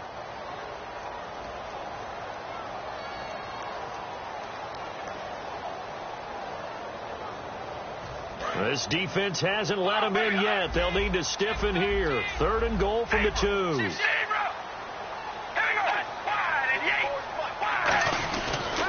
They'll run for it. This is Murray. Stiff-armed him. And he fights his way into the end zone for a Raider touchdown. Latavius Murray, his 2nd touchdown of the afternoon. And the Raiders have moved out in front here in the 4th quarter. Janikowski on for the extra point. And that will make this a 4-point game.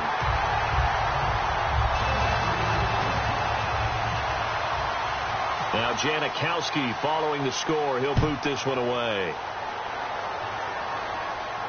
Fielded about a yard deep. And not a bad return here. He gets it out to the 25-yard line. So the Broncos coming out now. Last time they were out, they scored. Still trailing here, though, so some work to do. But it's okay in terms of mindset. Because they scored the last time, they're not quite as worried about being down on the scoreboard because now their confidence is a little bit higher. They feel like they've got something going, and they feel like they can attack again and put more points on the board. Are you scoreboard watching if you're the offense, or are you just focused on this drive? We wouldn't be telling the truth if we said that they didn't. And no escaping this time as he'll go down. They got him for a sack. Boy, the defender took some liberties there with a late hit, roughing the passer. The league has done a great job of defining what is a late hit and illegal contact on a quarterback. The defenders really have to get in line.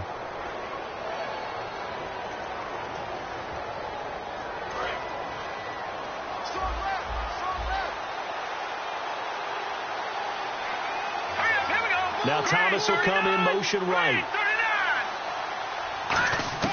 On 1st down, it's Simeon. Man open left side is Brown. Give him 9 there on the 1st down completion. When you see zone defense and you know you've got a drag route on as your primary call, you've got to be really careful as a passer about how far you let your guy go because he might wander into some tough coverage. 2nd down now after the pass completion.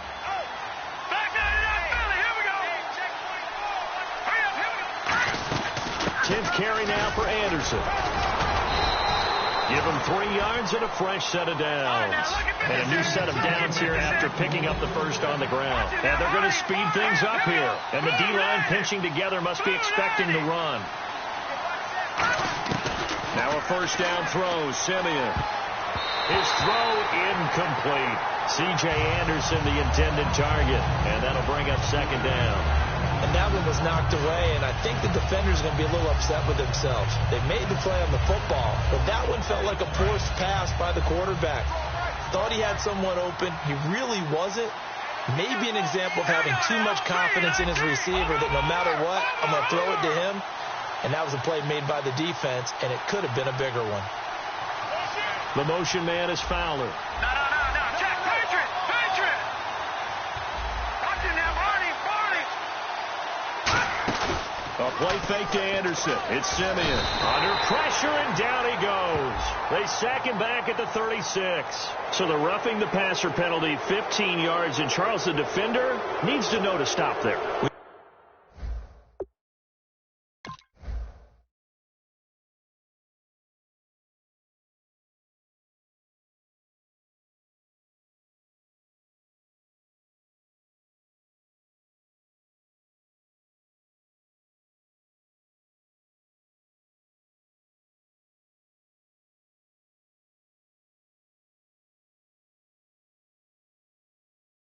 Talking about it for years, you essentially get one step after the quarterback throws his pass.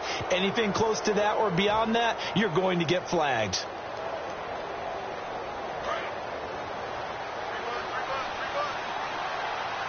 They'll put 2 receivers left, 2 to the right. From the red zone now, Simeon. And he'll take it into the end zone for a Denver score. Demaryius Thomas with his second touchdown of the afternoon. And the Broncos have taken the lead here in the fourth quarter. He's got it, and this is indeed up to a 3-point lead. After the touchdown, here's McManus now to kick it away. Now Jones. And he'll take this across the 25, couple extra yards, up to the 27-yard line. The Raiders offense now, they trot back out. That last drive, it was a good mix. Run, pass, defense on their toes. And what really helps out in a big way is when you're doing the run-pass mix and everything's working, that means that they're guessing wrong every time on defense. They think you're going to pass when you run and vice versa. I would continue that, and when they finally draw a beat on you, maybe you mix it up a little bit, a little play action and throw the ball. And will they maintain that balance? Time to find out. It'll go as a gain of 12, and the Raiders are going to have a first down. When you run a screen pass really well, you got to like the look of it because so many parts come together to make it work well. The offensive linemen where they're faking people out, the back slipping out there, catching the football, then all of them going together as one unit downfield. A really nice pickup.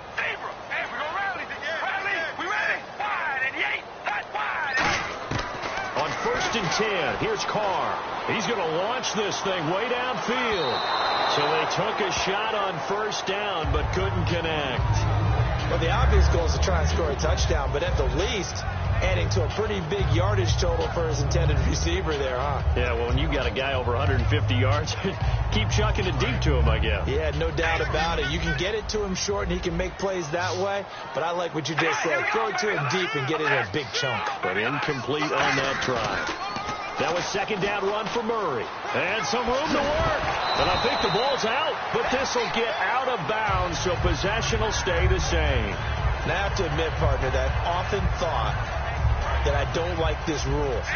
Where the offensive player fumbles the ball, it goes out of bounds, and they get to keep it. That's just because you're a defensive guy. That's why you don't like it. Yeah, you're right. It is a slanted view, isn't it? But this is where, for the offensive team, the sideline is their friend. Usually it's not. And this is caught by Cooper for a Raider touchdown. Amari Cooper, 50 yards. And the Raiders have moved out in front here in the fourth quarter. And this one through the uprights and good.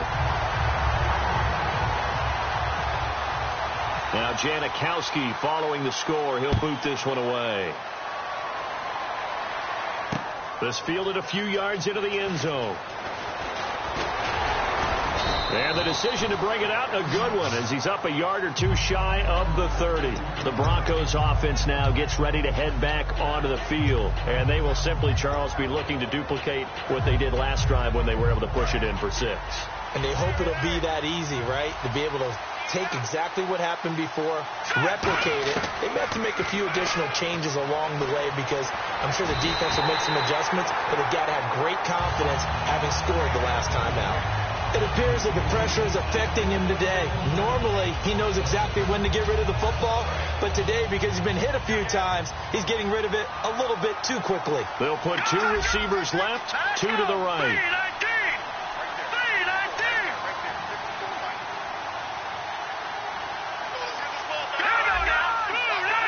In motion right is Thomas. Second and 10, Simeon again. And he'll be hit from behind and taken down. Khalil Mack in there yet again. My goodness, make it 5 sacks for him now in this one game alone. Third and long, it's Simeon. The catch is made, Benny Fowler. And he gets this one all the way up to the 40. The 21 yards there as they convert on third.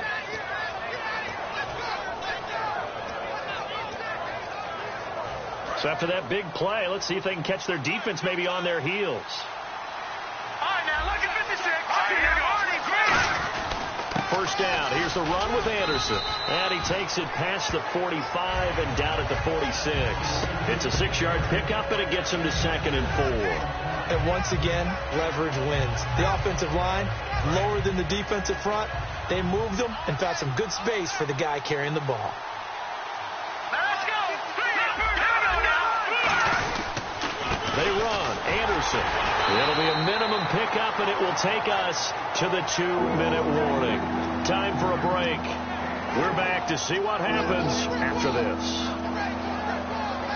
And the defense lines up looking for one final stop. And they will be playing for the pass in this situation, not expecting any type of a run. On 3rd and short, this is Janovich. And he's got the first down before being taken down at the 46. And while it didn't work very well on that play, defenders on 3rd and short know it's going to be a quick read. And really, the quarterback's just going to turn around and hand it off. So that way, you're able to diagnose the play and try and get to the point of attack. But when you're dealing with a fullback, it's hard to knock him backwards. And for one of the few times here today, this run's not going to go anywhere. Credit him with a 1-yard gain there to make it 2nd and 9. And they're going to hurry back to the line now. But I think we know by now that every run is not going to be broken and get all the way to the end zone. These short ones still have their value. You can still set up your play action and throw the football. You control the clock because you have the ball and they don't. And often the physicality sets the tempo for the game.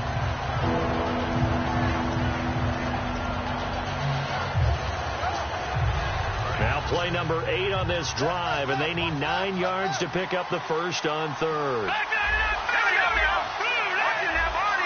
They'll put 2 receivers left, 2 to the right. Back to throw. And he can't get a throw away. He's taken down. Down 4 late. Got to go for it here on 4th down. Well, they go play fake. The problem is nobody was faked out. And when no one's faked out, what's the end result? Quarterback gets hit.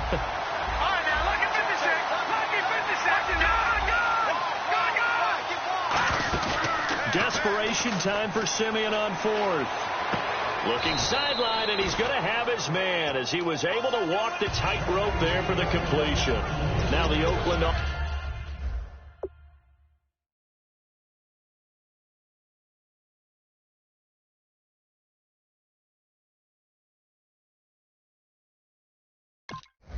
offense heading back onto the field to take over. They have the lead, obviously, late in the game. I guess the good news for them is if for some reason they would make a mistake, a field goal does the opposition no good. Everyone loves to have a little bit of a cushion, and that helps you immeasurably. But the bottom line is, do all the things that you're taught in order to close out the game. Don't even let that become an issue. Yeah, but still a one-possession game. This one not fully over yet.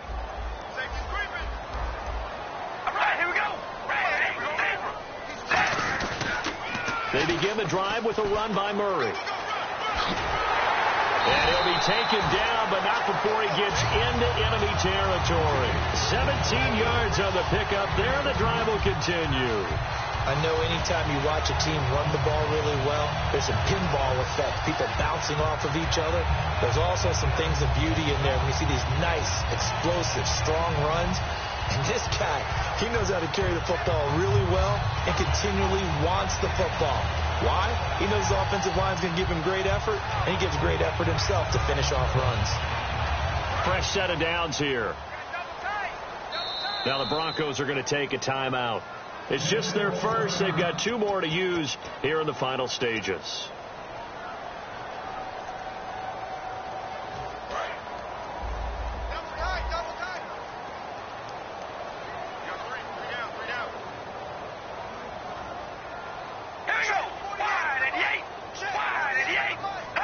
Down to a knee here. The defense still with a couple of timeouts. We'll see if they want to use them.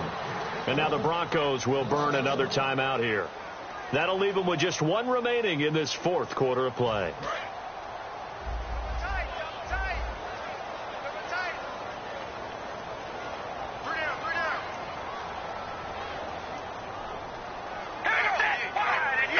The Raiders likely going to get out of this with a victory as they take a knee. Now hang on here. Timeout called by the defense. That'll be their third and final stoppage here as we step aside. We got three. We ready? 18. Carr down to a knee, and that ought to just about do it.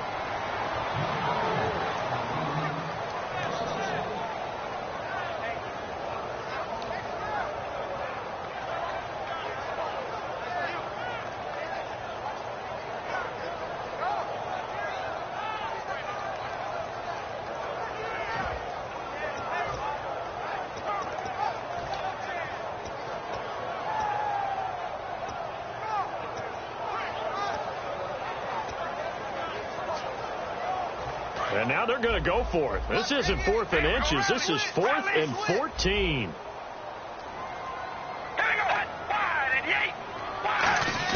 The Raiders do snap it. It's Carr looking deep in the direction of Cooper. And it's incomplete. They're still throwing to the very end, but now this game is over.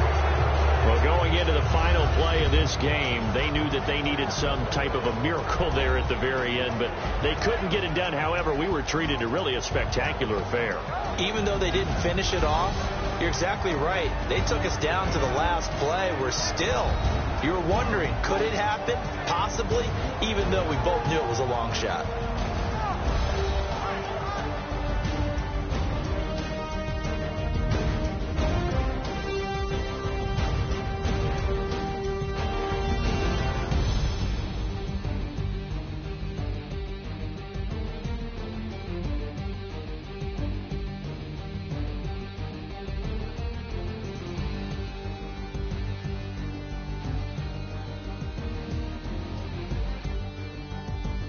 That'll do it for us. For Charles Davis and all our hardworking crew, I'm Brandon Gaudin. You've been watching the NFL on EA Sports. For more, find us on Twitter at EA Madden NFL. The Black.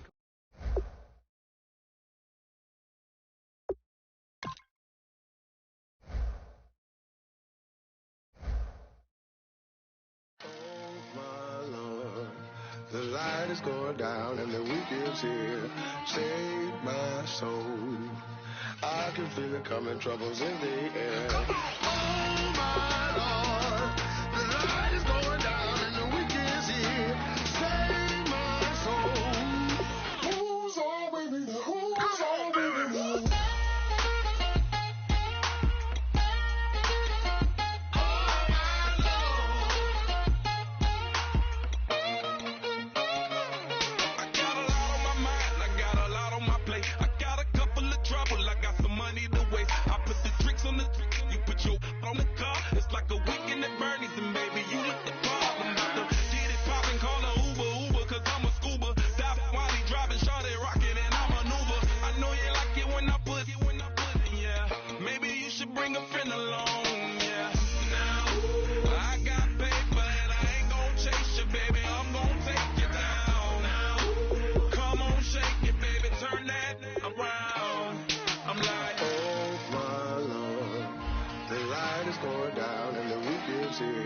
Save my soul. I can feel it coming, troubles in the air. Oh my Lord, the light is going down and the week is here. Save my soul. Who's all with me? Who's all with me?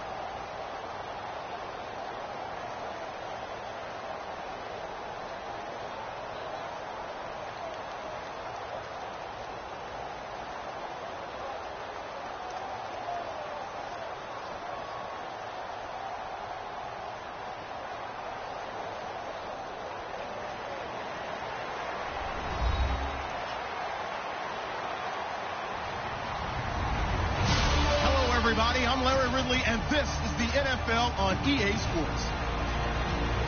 teams will need their quarterbacks to step up and lead their offenses on the gridiron today. It's Ryan's Falcons going up against Ryan's Falcons. So with that, we'll send you out to the Georgia Dome in Atlanta, home of the Dirty Birds, where we bring in the two men who will call the action, and that's Brandon Godden and Charles Davis. Gentlemen. Well, there's a new building set to open adjacent to us to the south, but for now they're still playing football at the Georgia Dome, and that's where we are located here in downtown Atlanta. Coming up, we've got what can only be described as a mirror image matchup between the Atlanta Falcons and themselves.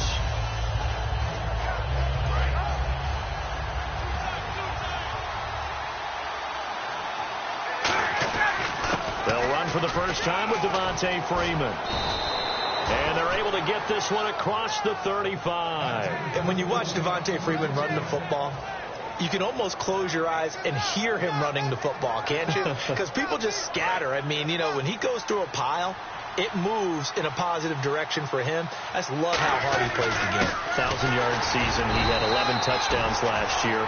In March, 25 years old. So he's kind of hitting that sweet spot for a running back, isn't he? He really is, and I still remember the evaluation of him coming out of college. He does everything well, but you weren't sure he had a dominant trait. Well, wrong about that. He's dominant just about everything he does, and I think that he's going to continue to elevate his game and seek a third Pro Bowl in 2017. They'll set up the screen for Freeman. Give him 3 on the screen. He couldn't break free, and it's third down. And a man, as we look at the starters now, a man who really has earned us talking about him in the booth, Julio Jones. He's a 1,000-yard receiver each and every year. So sleek, so wonderful.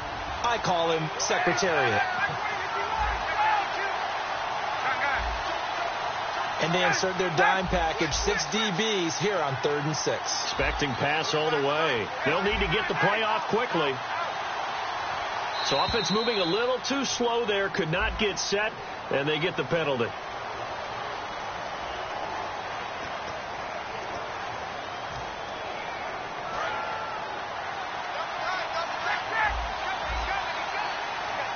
So 3rd down, and the Falcons going with a dime, 6 defensive backs. Looking to jam the receivers at the line here. Press coverage look defensively. Finding Gabriel, complete. 17 yards on the pickup there, and also a first down. Everything about that play was beautiful. A great corner route where the receiver worked the defensive back inside and then broke back to the outside to the corner. But how about the throw by the quarterback? Anticipation on the break from inside to outside. He threw the football. As the receiver turned around, the ball greeted him. Right.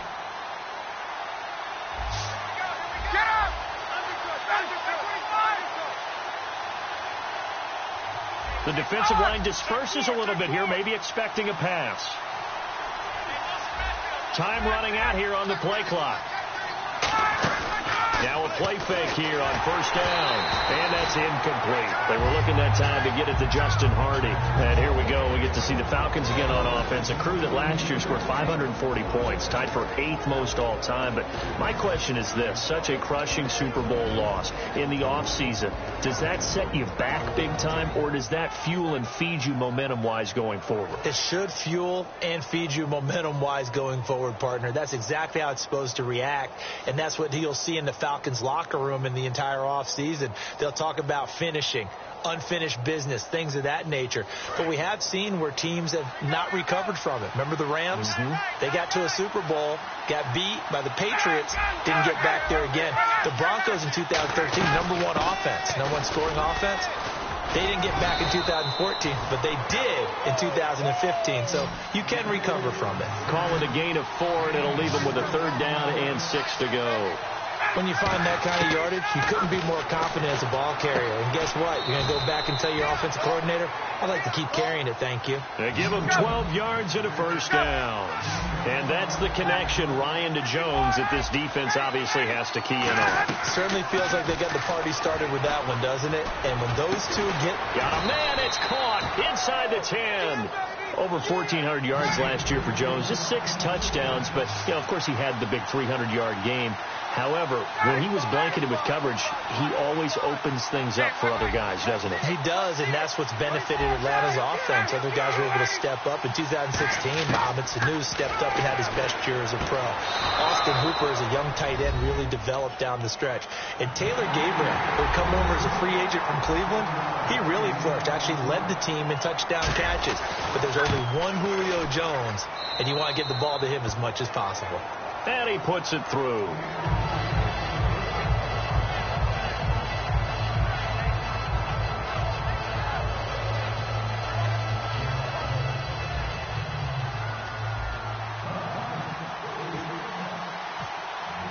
After the touchdown, here's Bryant now to kick it away. That's fielded in the end zone. And he's up past the 20 to the 22-yard line.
They'll come out in the pistol.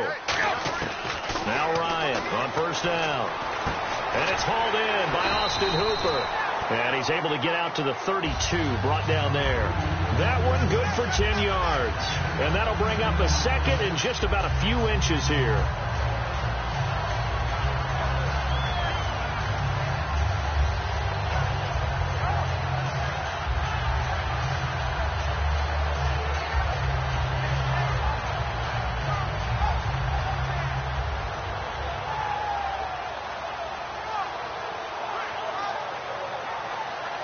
Completed pass play. Now let's see if they go back to the air or to the ground.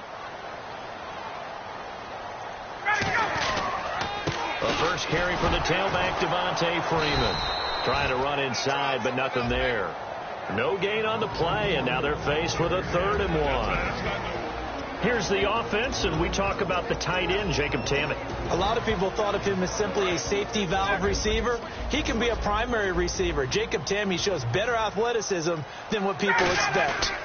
On 3rd down, Devontae Freeman. And he's taken down at the 43, but not before picking up the first. Give him 11 yards that time and a new set of downs. Give them a lot of credit. They ended up running the ball on a key 3rd down situation. They were staring 3 and out in the face and found a way to flip the script and keep the ball moving on offense. Here's a look at the young Atlanta Falcons, although next year, obviously, everyone will be a year older. So rookies like Deion Jones, Keanu Neal, Devondre Campbell, an extra year, well, their only year, but a year under their belt now to get better. They're just young and growing, aren't they? I mean, I expect their play to continue to accelerate and elevate. And think about the building blocks they had in front of them. 2nd-year guys in 2016 who had big years. Grady Jarrett, a monster in the Super Bowl, tied a sack record in that game against New England. And Vic Beasley led the NFL in sacks for the regular season with 15 and a half and also had 6 forced fumbles. Slant route's effective no matter who's running the route and catching the ball. But when you have a receiver of that stature, you have to be a little bit more precise throwing it. You don't have the same catch radius with the bigger targets. The offense here not budging. They're going to fight for it on 4th and inches. They'll run for it. It's Freeman. And he's going to have a first down as he's brought down at the 44-yard line. Give him 3 on the play, and they're able to convert here on 4th and inches. Here's Ryan. And this is Gabriel on the catch. That throw good for 4. It's second down.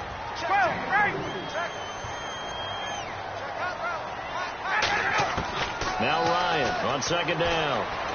And it's complete to Jacob Tammon. And he's going to be taken down, but not before reaching the 15-yard line. And he's the epitome of what we call the move tight end. A guy that you can line up anywhere. In the slot, out wide, in tight. Doesn't really matter because he has such great skills. You want to utilize him in all aspects of your passing offense. And there he was in the slot for the catch.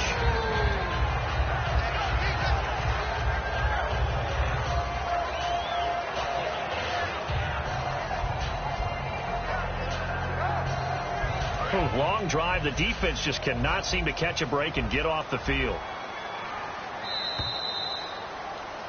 Alongside Charles Davis, Brandon Gaudin, it's the Falcons in possession to begin quarter number 2, and they've got it here with a first down.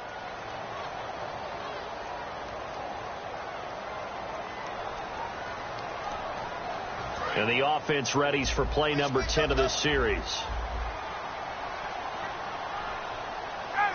Now receiver in motion left. Trying to run it in. DeMarco trying to ram his way in, but they're going to hold him back at the goal line. That's someone who's pretty happy right there. That's the defensive coordinator. Body after body getting to him before he can get started. Possible run anticipation here as the D-line sandwiches together. Here we go now. Boom, landing. It's a quarterback sneak. And he gets in. Touchdown, Atlanta. Matt Schaub scoring on the sneak from a yard out. And the Falcons are an extra point away from tying the football game. It's good, and we're all tied at 7 apiece. So we're right back where we started, all even as the kick's away. That'll be taken in the end zone. And no run back here. This will be a touchback, and it comes out to the 25-yard line. Atlanta now coming out on the field. And they were able to punch it in the end zone last time. They'll be looking to do that again here for the defense. Obviously, they'll be looking to stop them from punching it back in the end zone. It always is punch-counter-punch, isn't it? And which team has the advantage? Well, let's just go back. Last time on offense, they rolled downfield, got into a good rhythm. You can see a little more bounce in and out of the huddle. You can see the sideline really get into the game. So defensively, you're thinking to yourself, how do we take that away from them? How do we get the advantage back? Let's see what they come up with. I think pressure is always the first way to go. You love pressure. I love it. We'll see if they dial it up this drive.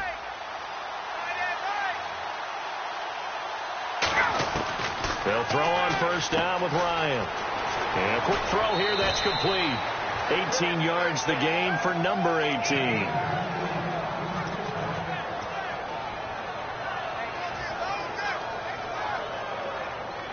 So here we go, 1st and 10 now.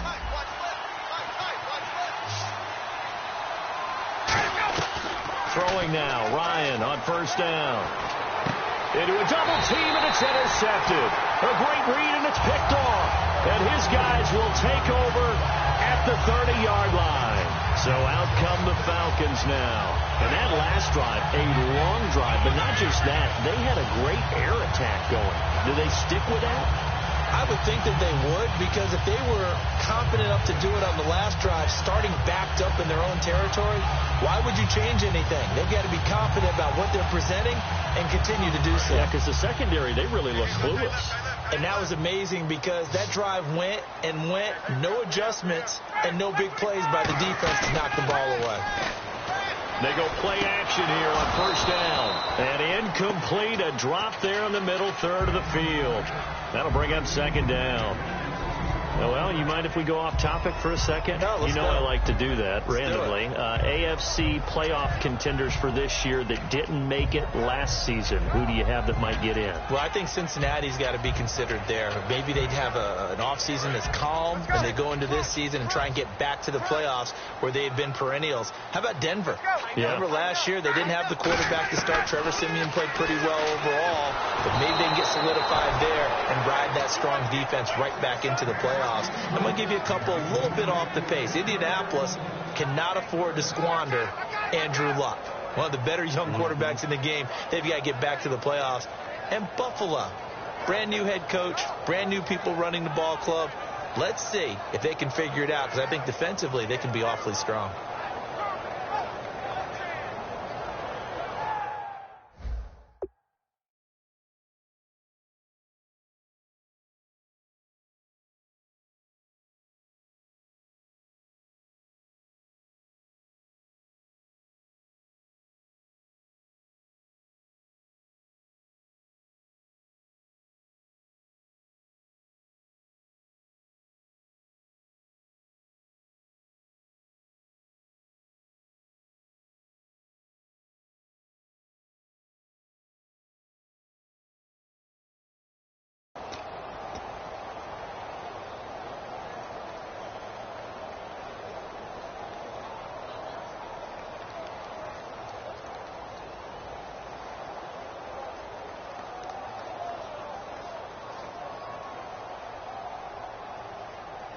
Ten yards to go on third. On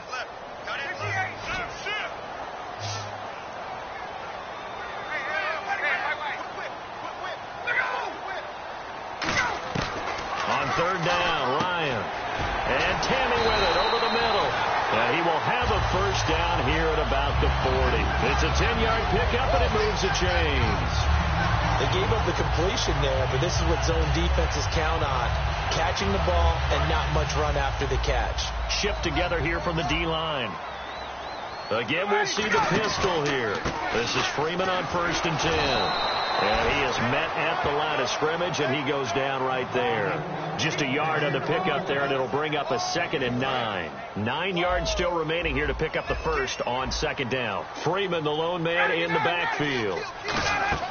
A fake to Freeman. Now it's Ryan. He's going to wind up and air it out. And that's caught inside the 30. Touchdown, Falcons. Julio Jones, 59 yards. And the Falcons have taken the lead. Well, they had gone run the previous play. Nice little setup. This time they go play action. Defense bites a bit, and they hit for a big play in the end zone. So they sold it really well, didn't they? Because of just what you described. They ran it the previous play, come back with the same action, and now they step back and throw it and get a big play for a touchdown. But what happens as a defensive back is your eyes have to go to the right place. You always hear Coach talk about, are your eyes in the right spot? Well, this time the eyes went to the play action. It froze their feet. They weren't moving, and he went on past them and caught the pass for a touchdown. They'll put 2 receivers left, 2 to the right. They go back to the air here after the INT. Throwing middle, but it's incomplete. The Pro Bowl wideout Julio Jones, his intended receiver. That'll bring up 2nd down. Give him credit for batting it away, but unable to come up with the interception. And sometimes that joke does come true. Guys are on defense for a reason. Maybe their hands aren't quite as skillful as the guys on offense, but a lot of credit on that play for just knocking it away. And now whistles and a flag, and I think we got a jump here.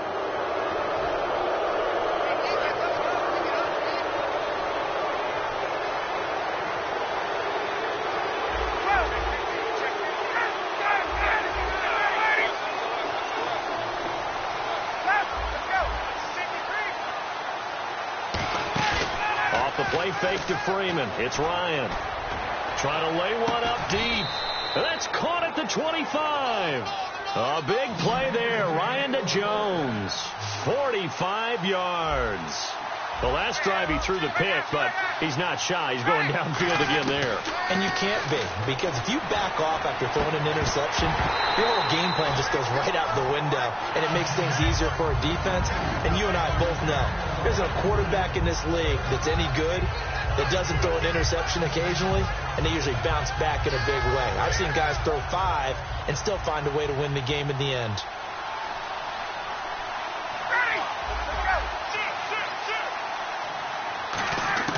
Second and 10 now. Ryan getting it out left side to Sanu. And Brandon, I think Mohamed Sanu had a nice career while he was in Cincinnati, but he really elevated 2016 in Atlanta. The most catches for himself in a single season. 59 of them, 4 touchdowns. Really a nice compliment to Julio Jones, and he was a nice compliment in Cincinnati. I don't want to say he's not a number 1 receiver, but he plays that number 2 slot well, doesn't he? He does, and I think it's because of his versatility. He can play in the slot. He can play out wide. They can use him as a wildcat quarterback. He has thrown passes in the NFL. In fact, going back to his days at Rutgers, I think he threw 18 passes while he was at Rutgers, so you never know what you're going to get when Mohamed Sanu has his hands on the football. Only a pickup of 2, but that's all they needed for the first. 3rd and 1, partner. No need to be fancy there. Just use some force and move forward and pick up the first down. And this play goes nowhere. Losing yardage back to the 15. That's going to go as a loss of a yard, and it'll be 2nd down. 2 minutes remain here in the first half. We're back to Atlanta right after this timeout. Looks like the defense in press coverage here.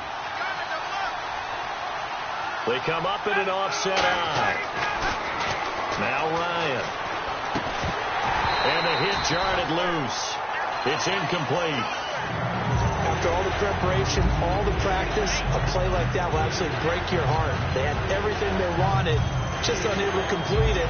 In the end zone, a big-time drop.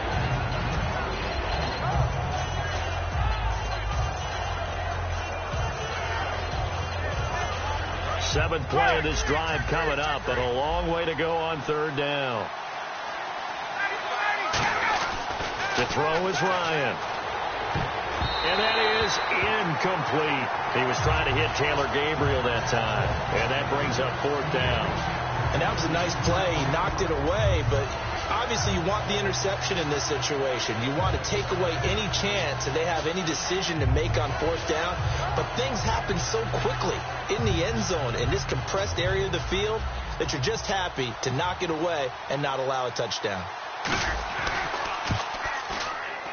And the 14-year trusty veteran able to knock it through. And they'll cut the lead back down to 4 now at 14-10. So they were able to move the ball into the red zone, but they'll wind up coming away with just 3. Yeah, 32-yarder. That's equal to an extra point nowadays, and those are no problem for an NFL kicker. That'll be taken in the end zone. And he'll take it back to about the 19-yard line. Atlanta now coming out on the field. Good drive last time. Really effective passing the football. Do you maybe mix it up, now go to the ground game and surprise the defense a little bit? I would anticipate the defense making some changes, but I wouldn't necessarily just absolutely go in the opposite direction. They're doing so well throwing the ball. Yeah, why I wouldn't change it up until they showed me a reason to do so. Oh, let's go. Kill. Back 25. Hey, turn it up. 11. Check it backer. Now Ryan on 1st down. And his throw's going to be incomplete. He was looking for his tight end, Jacob Tammy, there. And it's 2nd down. So incomplete on 1st. Let's see what 2nd down has in store.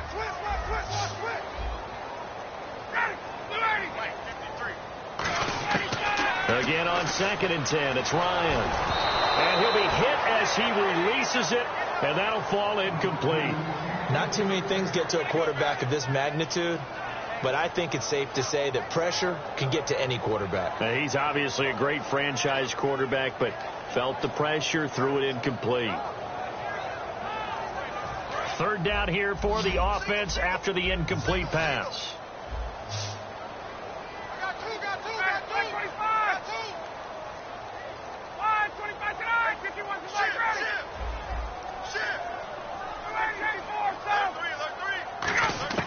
On 3rd down, Ryan toward the sideline. Did he keep the feet in? Yes, he got them both down, says the side judge, and that's good enough for a 1st down.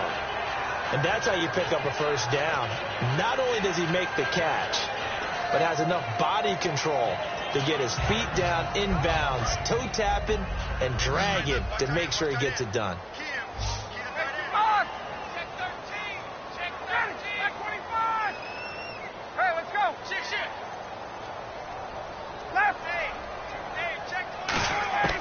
On 1st down, Ryan looking middle, and it's incomplete.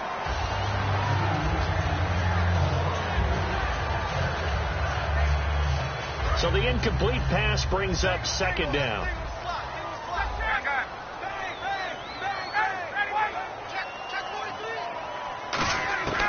Second and 10. It's Ryan again. And incomplete there. A nice hit. Jars the ball free and brings up third down. Whenever I see a drop like that, I have to kind of take a step back and check myself a little bit. So used to seeing those big guys make big-time spectacular plays that when they drop one, I have to remind myself, we ask a lot out of these guys. Block and catch the football, not easily done in today's NFL. So a third and 10, and defensively, a dime look, 6 DBs. Throwing again, Ryan. Sanu with a grab over the middle. It'll be a gain of 8, but it'll also lead to a fourth down. And how about the call here? They need 2 yards in their own territory on fourth down, and they're going to go for it. They'll run it. Freeman. And he brings this up to the 46. Good enough for the first. Give him 8 on the play, and they're able to pick up the conversion here on fourth down. Now Ryan. And Tammy with it over the middle. And he's going to get this all the way down inside the 35. And defensively, they were in zone coverage there. Do you have to be a little careful? You're losing playing against a good quarterback like he is to not play too much zone? Yeah, you have to be careful about how much time you're giving up. I think it's a good point you just brought up. So maybe if you still want to play zone, go to a zone blitz scheme. And you can drop anyone out of your defensive front, defensive end, defensive tackle. It doesn't matter. You just exchange someone to bring more pressure towards the quarterback. Now whistles come in. We're going to get a timeout here by the offense. It's just their first, so they'll have 2 remaining here before we get to halftime.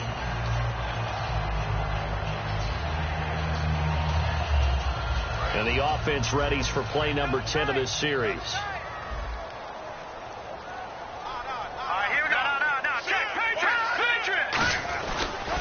They'll look to run with Freeman. And this is not going to do it as he stopped at the 2-yard line. It's a loss of a yard there, and now second down. And the offense moving quickly to the line. That almost felt like the defense said, he is not getting in. What a play. Not only stopping him at the line, but he will take it in for a Falcon touchdown. Devontae Freeman as the first half is winding down. And the Falcons will extend their lead. And that'll give them a 2-score lead here, but I'm looking ahead. They just want to hold it for the final moments here in the second quarter. They don't want to give up anything on the other side. No, not at all, because if they don't, it almost had the feel of an imposing their will score. And right now, they want to make sure they keep that and carry it into the second half. And after the touchdown, here's Bryant now to kick it away. That's fielded in the end zone. And not wanting to risk anything here late in the half, he'll just take a knee, and they'll bring the football out to the 25. Now the Falcons offense, they get ready to head back out here. And with time quickly fading here in the second quarter, not sure how aggressively, offensively they want to play this. I think we'll find out just how much they trust their guys in this situation if they decide to take a shot. Throwing now, Ryan on first down. And he finds a man on a crossing route. And they get him down, but not before he takes it across the 40-yard line. Now hold everything here. We're going to get a timeout by the offense. So as they take it over, we step aside. And unless this is a quick incompletion, this is likely the last play here of this first half.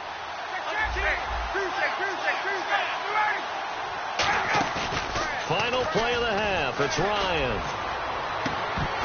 And unable to connect on the long pass. It falls down incomplete. First half in the books. You're watching the NFL on EA Sports.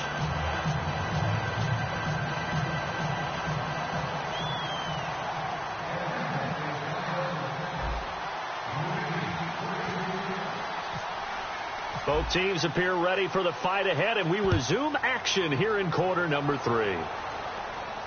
That's fielded in the end zone.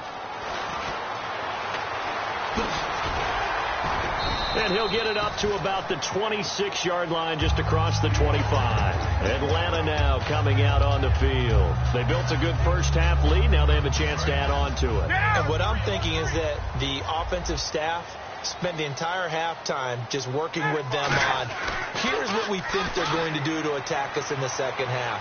Nice first half that we've had, guys, but be prepared for some change-ups. We're going to see them when we kick it off in the second half. See how they handle.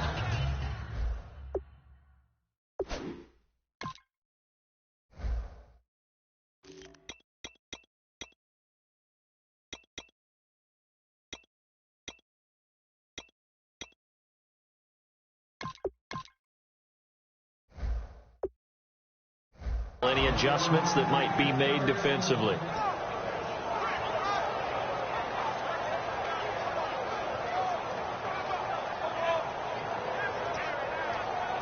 Second down now after the incompletion. Another pistol look here on second down. Freeman. Oh, look at the Jew. And he gets this up to the 34 out of bounds there. A nice job to get 8 there after the incompletion, and now they'll look at a 3rd and 2 coming up. You know what really fires up offensive linemen? When the guy that is carrying the ball behind them can create his own space and break a tackle along the way.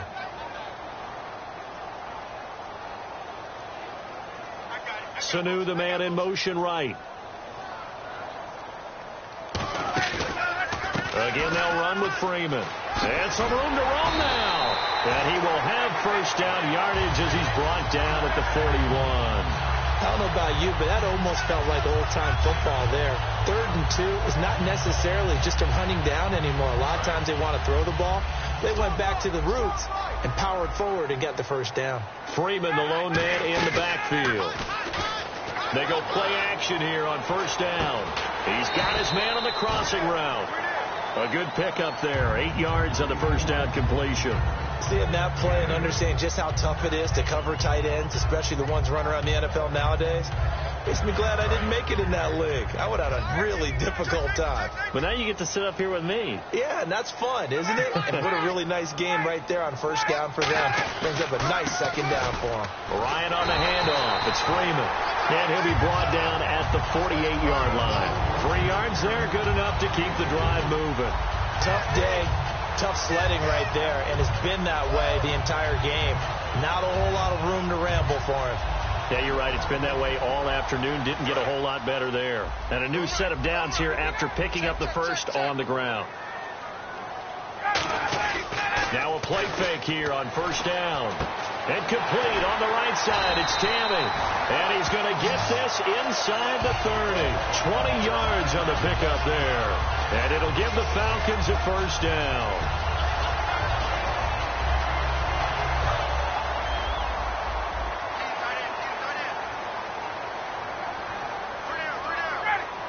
Sanu, the man in motion left. Now Ryan going to give it to Freeman. And nothing doing. He's immediately taken down at the line of scrimmage. Officially no gain on the play, and it's second down. And he had a nice play there from his free safety position to hold him to nothing. And, Brandon, remember when the free safety was always back away from the line of scrimmage? That's changed. That changed in a big way. The way we see it now, they're almost mirrored between the free safety and the strong safety. One will be up, one will be back, or sometimes both will be in the same spot. On that play, the free safety was there, no gain. It's a loss of 2, now third down. And quickly they get to the line. On third down, Ryan. And that screen there on second down certainly didn't develop how they had hoped. Is that one they should have even tried, or is that one the quarterback sticks in his pocket? I think the latter. I like what you said there, because trying is one thing. We can second-guess just about every call. But in this case, when you realize that it's broken down, just throw it at the feet of your intended receiver so that no one can pick it off, right? You don't have the ball tipped up in the air, and you come back and try and pick up the first down on third down. That way you don't lose any yardage. Boy, you sure don't see that too often. I guess you can't really call anything a gimme, but you figure with his track record, that's a sure thing. But it turns out it's not the case. Get up! They'll try to get the ground game going with Freeman. Cuts left. And he'll be taken down, but not before he gets into enemy territory. 23 yards on the play. You got to feel a little bit for the defense there. They've done a terrific job all day long holding this guy in check. But that might have been the run to break things out for him, maybe turn things around. Now he's going to have some confidence, and maybe he'll get to his normal yardage. And now they're in the hurry-up. And when an offense is doing a nice job selling the play-action pass, a lot of responsibility shifts to the linebackers. They're the ones that have to determine run or pass and get to the proper places on the field. And he's going to get this inside the 30. It's a gain of 11 yards that time, and it produces a new set of downs. It's a nice completion, a little bit of run after catch as well to create the yardage that they got. But it is so tough to cover that route, the drag route, because they run it at varying speeds. Because the key is to create hesitancy on the defender's part. Always so empathetic for those DBs, aren't you?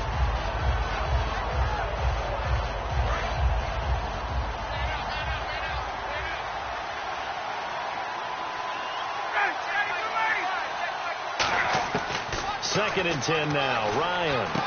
And he comes back with one complete. And they'll get 9 there as that sets him up better for third down.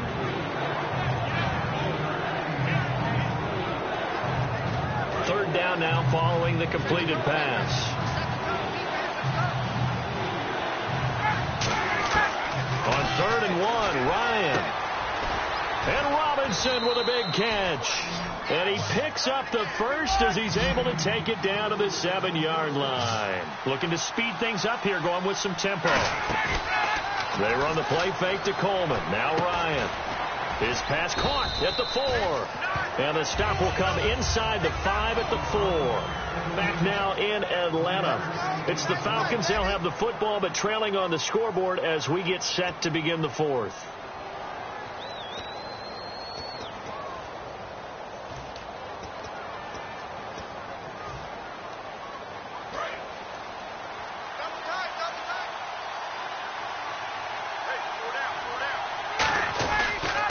Now the pitch to Freeman. And he's maybe going to get this back to the 4, but that's about all. Call it no gain that time, and now it's 3rd and goal. Sometimes I get caught in hyperbole, but I think they desperately need to punch this one in. They're running out of time. Yeah, 2-score game, second half, you're down here. This is the time to put it in the end zone. And that could get much better than this for an opportunity. They got to have 6 here. It's 3rd and goal. They come up in an offset eye. On 3rd and goal, Ryan. And he's got his tight end, Tammy. Touchdown, Falcons. Jacob Tammy. 2 catches, 2 touchdowns here so far. And the Falcons have cut it to within a score.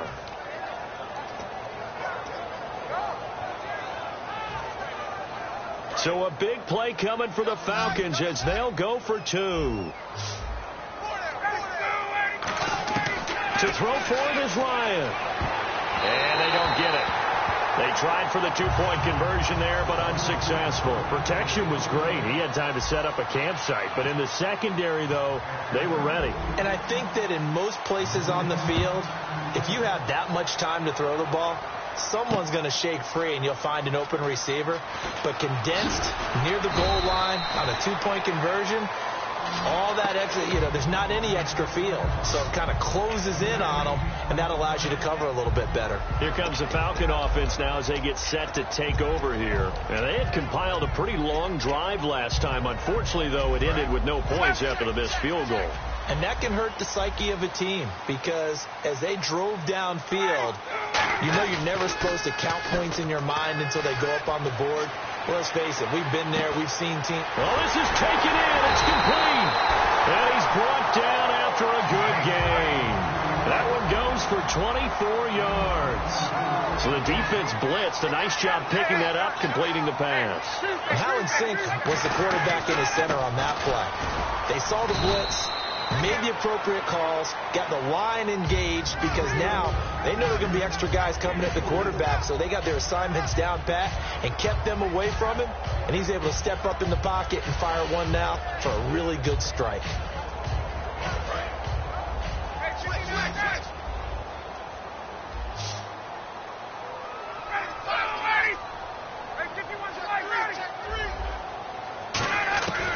On second down, here's Ryan. Buying time to his left. The left side completion to Jones. And he'll be taken down, but not before getting this inside the 30. Sometimes it's designed, and sometimes you just have to know when to leave the pocket and move and make something happen. And on that play, he's able to get on the run and was still accurate throwing the football. They'll run it now out of the gun. And not much of a hole there as he gets it down to about the 24-yard line. 2 yards on the carry there. It'll be second down. And in this situation with a lead fourth quarter, they're liking keeping the ball on the ground, I'm sure. That's just smart football, but you know the defense has to know it as well. They've got to stop them here. So now we're going to see that loading the box in a big way. 6, 7, 8, 9, whatever it's going to take. Puts a little bit more pressure on your big offensive line. They pick up 12 on the play there, and they move the chains. So with a yardage on that completion, he's now right at exactly 300 yards on the game. And isn't that the magic number you get? Right? 300, that means it's going to go on a commemorative football to put on your mantle when they give you the game ball if your team wins. So much confidence flowing through him right now, throwing the football. I think it's permeated itself throughout the entire team. They feel good about what they're doing. They'll run it now out of the gun. And he's going to fight his way forward here for a modest gain. It's a 7-yard carry to set them up with a 2nd and 3. I know that every now and then we get in those meetings with coaches, and you almost want to roll your eyes when they talk about staying on schedule when they're moving the football. But would you say a 7-yard run is ahead of schedule? Fourth quarter with a lead, you love that, don't you? No doubt about it, because staying on schedule is trying to get 4 downs on first down. They did that plus 3. Time for a break. We'll come back, see what transpires after this.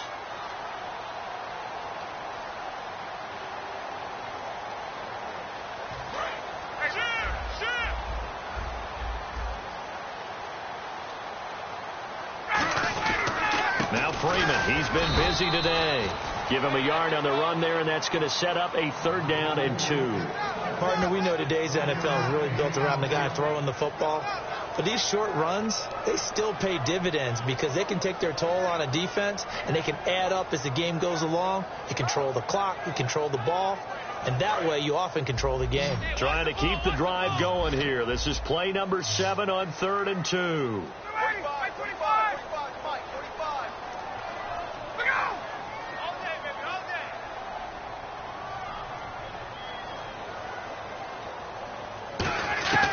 Now Ryan, escaping the pressure right. He may try and run for this. And he'll be taken down, but he does have first down yardage. 4 yards on the play, and that leads to the 1st and goal. Now that's disappointing for the defense. They had the advantage, had excellent coverage all over the field, but they let him get away, scramble, and pick up a first down, and inside the 5-yard line. Now they'll put a receiver in motion left. They'll run. It's the fullback DeMarco. And he gets in. Touchdown, Atlanta. Patrick DeMarco taking it in. And the Falcons will add on to their lead. And this one gives his guys a 12-point lead. And after the touchdown, here's Bryant now to kick it away. This fielded a few yards into the end zone. And he'll take this up past the 20 and down at the 22-yard line. Atlanta now coming out on the field. And they're going to need another score. Got one last time, but still down here. When you're playing catch-up, every possession becomes crucial, doesn't it? It's vital. Get back out on the field, punch in the end zone again. They know it's not easy, but what they do have going for them, they did score the last time. They think they've got a good formula working. And what about the defense? Well, now you're just saying to yourself, okay, give up a score last time. What adjustments do we need to make to slow them down now and get the ball back for our own offense? Is it more pressure? Is it more zone? What do they have to do? They're trying to figure that out themselves. We'll see if they can figure that out right here. 11 yards on the pickup, and the Falcons are going to get a first. They're going to hurry back to the line now. 1 receiver left, 3 to the right. Here's Ryan. And no escaping this time as he'll go down. They got him for a sack. Now whistles come in. We're going to get a timeout here by the offense. It's just their first. They've got 2 more to use here in the final stages. They'll put 2 receivers left, 2 to the right.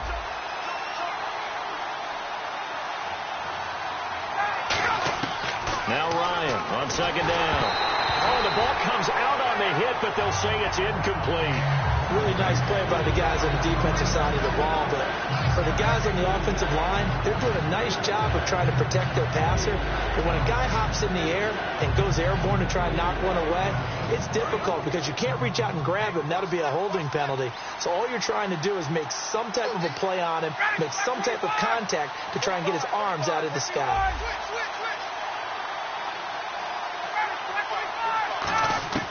Third and long. It's Ryan.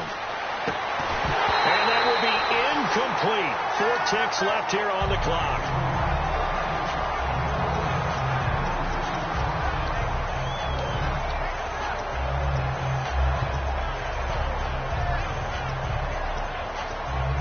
And they're indeed going to go for it here on 4th down.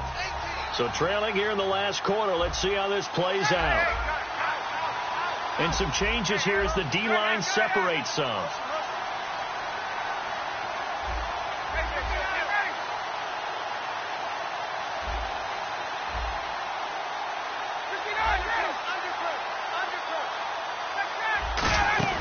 One last shot. And the Falcons get there. The Falcons get the sack. Down he goes. It'll be a loss of 7 on the play. In there to take him down, and the clock will roll.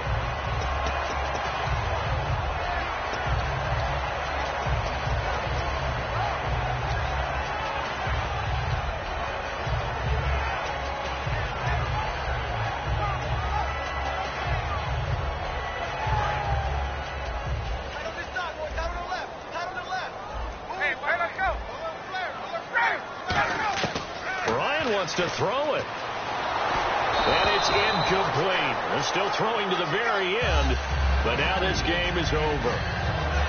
And Charles, I think when the schedule comes out, all teams, no matter where they're predicted to finish, talk about protect.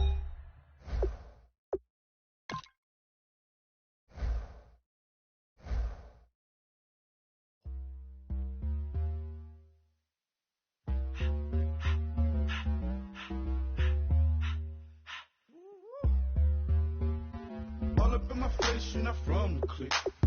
Give me space, we might ride it. Most say that, baby, they don't love the clique.